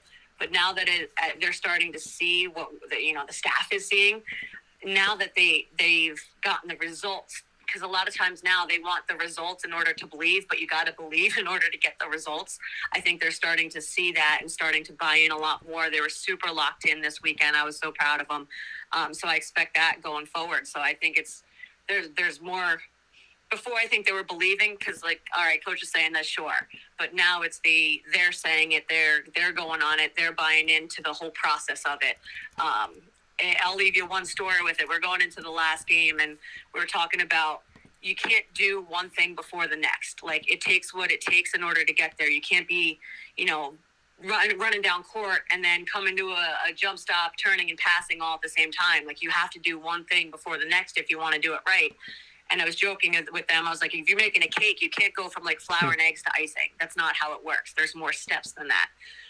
So they were joking about it, and I was like, all right, well, if you're that, I'm telling you right now, I'll make you a cake if you guys win and you buy into doing it this way. So the whole game we're going back and forth. It was a good game, and every time on the bench, like, oh, she must want cake. She must want cake. So what am I doing as I'm talking to you? I am finishing up their cake that I owed them for them buying into doing one thing before the next. So I think they're bought into it. If it takes cakes, I will bribe them right now, hardcore, with no shame. You know, we started the show with bribing and we ended the show with bribing. So I think it's great, Bethann, to Caitlin here. What type of cake are you making? I want to know. See, now, and here's the thing. I'm in the studio, and 9 times out of 10, I do the show in the studio before I've, like, eaten, right? My thing afterwards is like, okay, go, get some breakfast and whatnot. So I'm always hungry in the studio, and it always... And I'll talk about food, and it just gets me so much more hungry. But paint me the picture, Hodge. You and I have a friendship that has a lot to do, like we started it off, with food.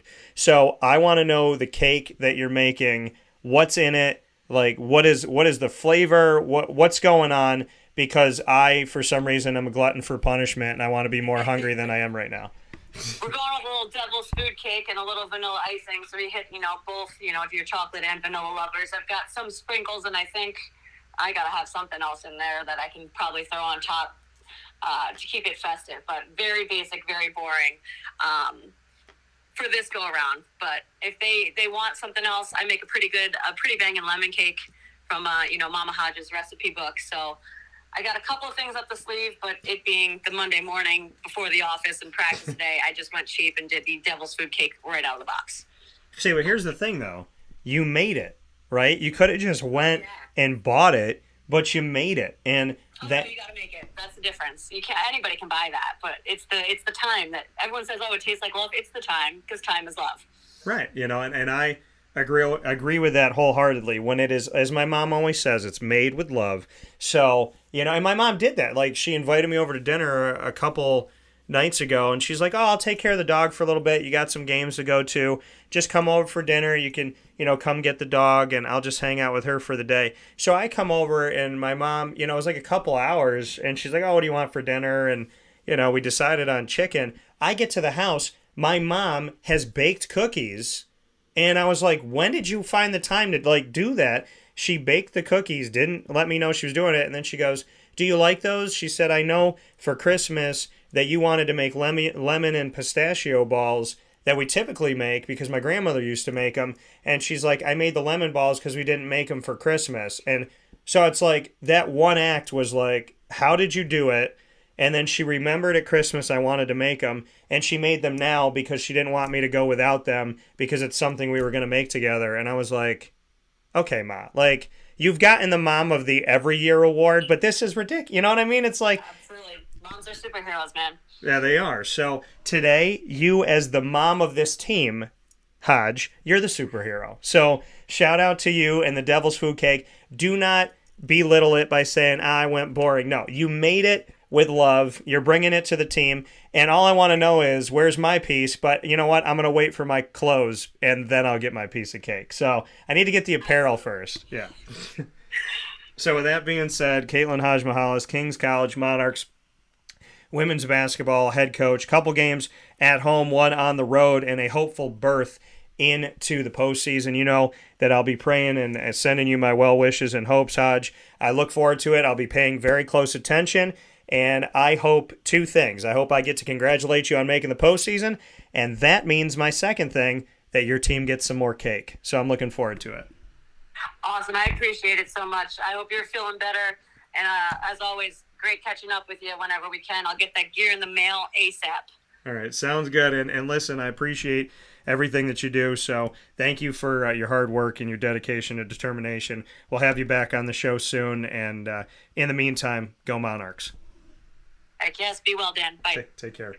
That coming from Caitlin Hadzimichalis here on Wake Up Call with Dan Tortora, where sports meets life. I love it. I love getting to do this. Today, I've been under the weather for the last couple weeks, and as good as I feel, I know I'm not 100%. And then you go and you do shows like this, right? And, I mean, I do what I love. I love what I do. And to wake up in the morning and to have these three wonderful people on the show, and the show felt like it was 5 minutes. It just, it just ticks by so easily, because any one of these wonderful guests, Bethann, Gabby, and Caitlin, I could have spent the whole show with, a whole 2 hours. You know, Bethann, fantastic, working hard at Binghamton. Gabby, stupendous, working hard at Susquehanna. Caitlin, awesome, doing her thing and working hard at King's College. So thank you to each of you for being a part of the show. Thank you to everybody that supports them, families, friends, student athletes, fellow coaches, fans overall. Thank you for your love for these wonderful, wonderful people that I get to call friends. And I consider myself very blessed in that reality. So that being said, we're going to take a step aside for a final fast break on today's show. Inside the Cafe Kubal Studios, Wake Up Call will be back to get you ready for the rest of the week right after this.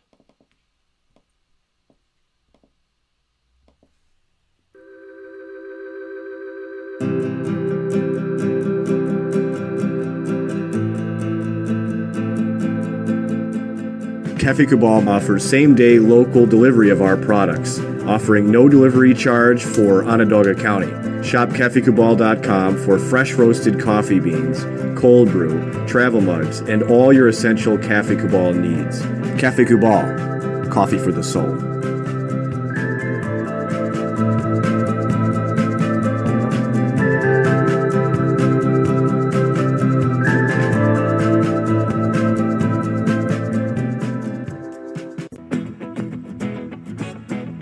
This is Amy from Mother's Cupboard, home of the whole frittata. We are open daily 6 a.m. to 1:30 p.m. For takeout orders, call 315-432-0942 and tune in to Wake Up Call with Dan Tortora for our monthly food challenge and try our Wake Up Call signature menu item available 7 days a week.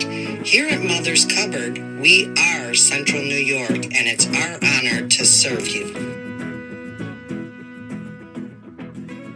Ma and Pa's Kettle Corn and Popcorn Factory remind us that every day is worth celebrating. Find them at 201 Old 7th North Street in Liverpool, New York. Open Monday through Saturday in-store and all the time online at maandpaspopcorn.com. Serving our Central New York community and beyond, you can order all throughout the country at maandpaspopcorn.com. And remember to get your tins, which have in-store half-price refills forever. Ma and Pa's Kettle Corn and Popcorn Factory, available to you for fundraising and all of your events by calling 315-450-6272. That's 315-450-6272. Ma and Pa's Kettle Corn and Popcorn Factory.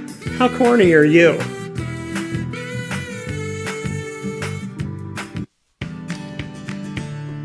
Witty Wicks Candles and Gift Shop, Township 5 Camillus, where you will find handcrafted all-natural soy wax candles over 60 cents to freshen up your home. We carry a wide range of locally made items, Salsicuse, Syracuse Salt, and Chocolate Pizza Company, to name a few. Let our knowledgeable staff help choose unique gifts and keepsakes for any occasion. Gifts for family and friends, and maybe a little something for yourself. Witty Wicks Candles and Gift Shop, Township 5 Camillus. This is a special message from Merritt Brady, owner-operator of Chick-fil-A Watertown on 1290 Arsenal Street in Watertown, New York. Chick-fil-A for me has always been about the people. I think it starts with the strength and leadership of the Cathy family. It's just amazing to see a family-run business reach the altitude that they have.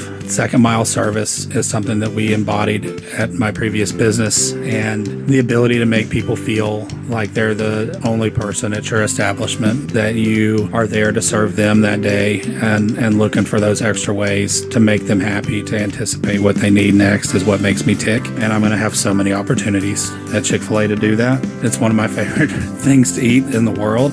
My favorite application question or interview question when I'm interviewing is when I get to, have you ever eaten at Chick-fil-A? And a smile hits both their ears. They can't even answer the question for a second. And when I see that, it's like, man, that's going to be a great hire. They already get it. They already feel it. They already know that we're different. The Chick-fil-A experience, it's a real thing. And then, of course, just our generosity and community involvement and making a positive impact in the lives of our team members, our guests, and the community in general, I think is really the secret sauce.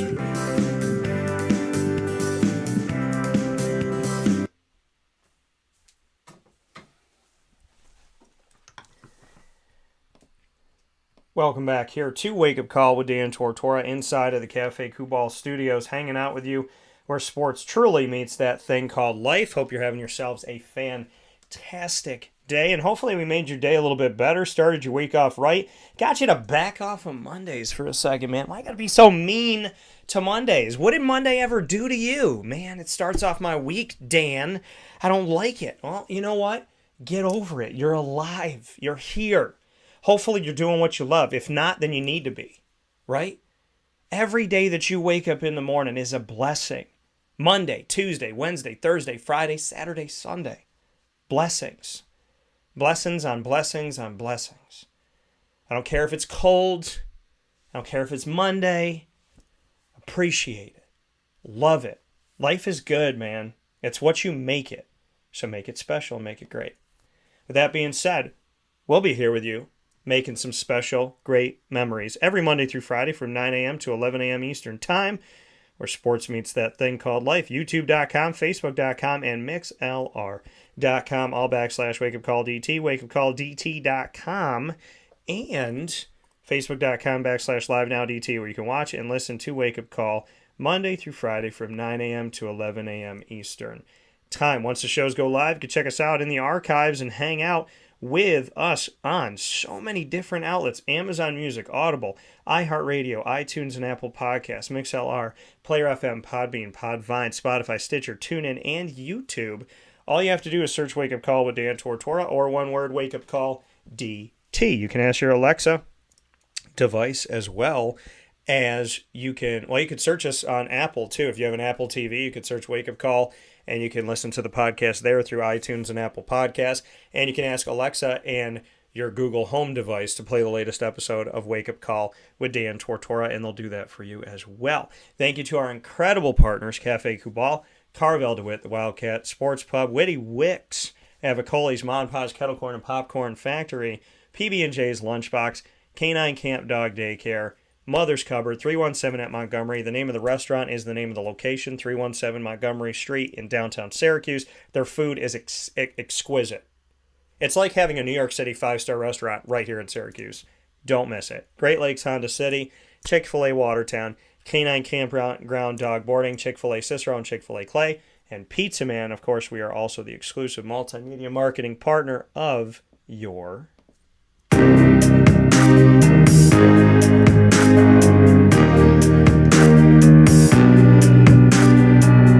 Lemoyne College Dolphins. It is Fins Up every single month on Wake Up Call with Dan Tortora. Our Dolphins are with us on Dolphin Time every Wednesday to start off the show at 9 a.m. Eastern Time. Here with your Dolphins first and third Wednesday of each month at 9 a.m. in the morning. We have AD and DT with Athletics Director Bob Beretta and myself, Dan Tortora, giving you the topics of the day and of the time of year. We also have the opportunity to bring you some fantastic stories in the world of student athletes, coaches, administration, future Dolphins, and alumni in our Dolphin Dive, which is every second and fourth Wednesday of each month. So make sure you check that out.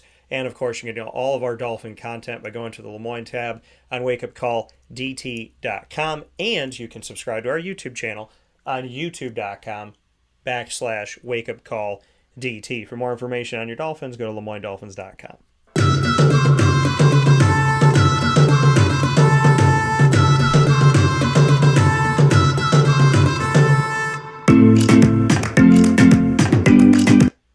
I love that music so very much. Bryan and Stratton College of Syracuse, also exclusive multimedia marketing partners with Wake Up Call with Dan Tortora. We are so proud to have our connection to the Bryan and Stratton College Bobcats of Syracuse, bringing you the Bobcat Buzz, which is a spotlight on Bryan and Stratton College of Syracuse that you've never had before. Not like this.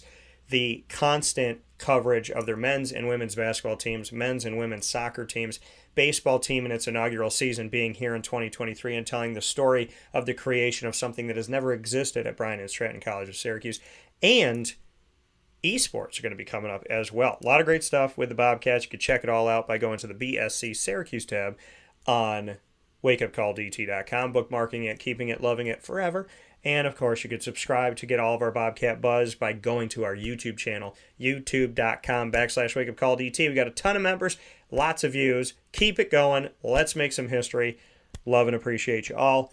Thank you so much. We're going toward 1 million views is what I want, so let's continue to roll in the right direction. So make sure that you tell your family, friends, coworkers, colleagues, neighbors to join us on youtube.com/wakeupcalldt, or you can just go to YouTube and look up at Wake Up Call DT, and you'll find us there as well. You can get more information on the Bobcats by going to syracuse.bscbobcats.com. With all that, I want to thank once again my incredible guests this morning to start off the first full week of February. Bethann Shapiro-Ord, Binghamton Bearcats women's basketball head coach. Gabby Holko, Susquehanna Riverhawks women's basketball head coach. Caitlin Hadzimichalis, King's College of Pennsylvania Monarchs women's basketball head coach, for starting off February's first full week of February right. Thank you to my incredible friends, Bethann, Gabby, Caitlin. God bless. And I appreciate you. And shout out to the postseason for all of you. The upcoming games, I hope your season is long, fun, goes by slowly in a good way. I hope your regular season finishes strong, and I hope we see you all in the postseason. God bless to all my friends. God bless to you. Facebook, find us there at Wake Up Call DT. Click like, follow, all the good stuff.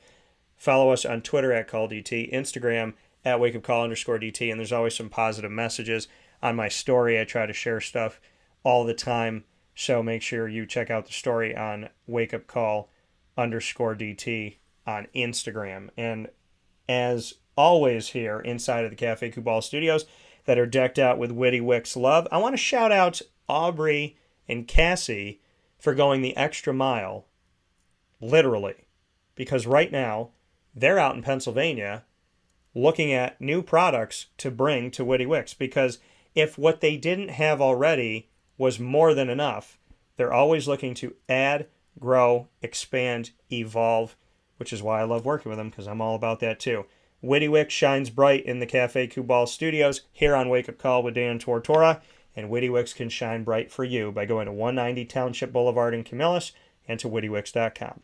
God bless, no stress, do your best. We'll talk soon. Be safe, be well.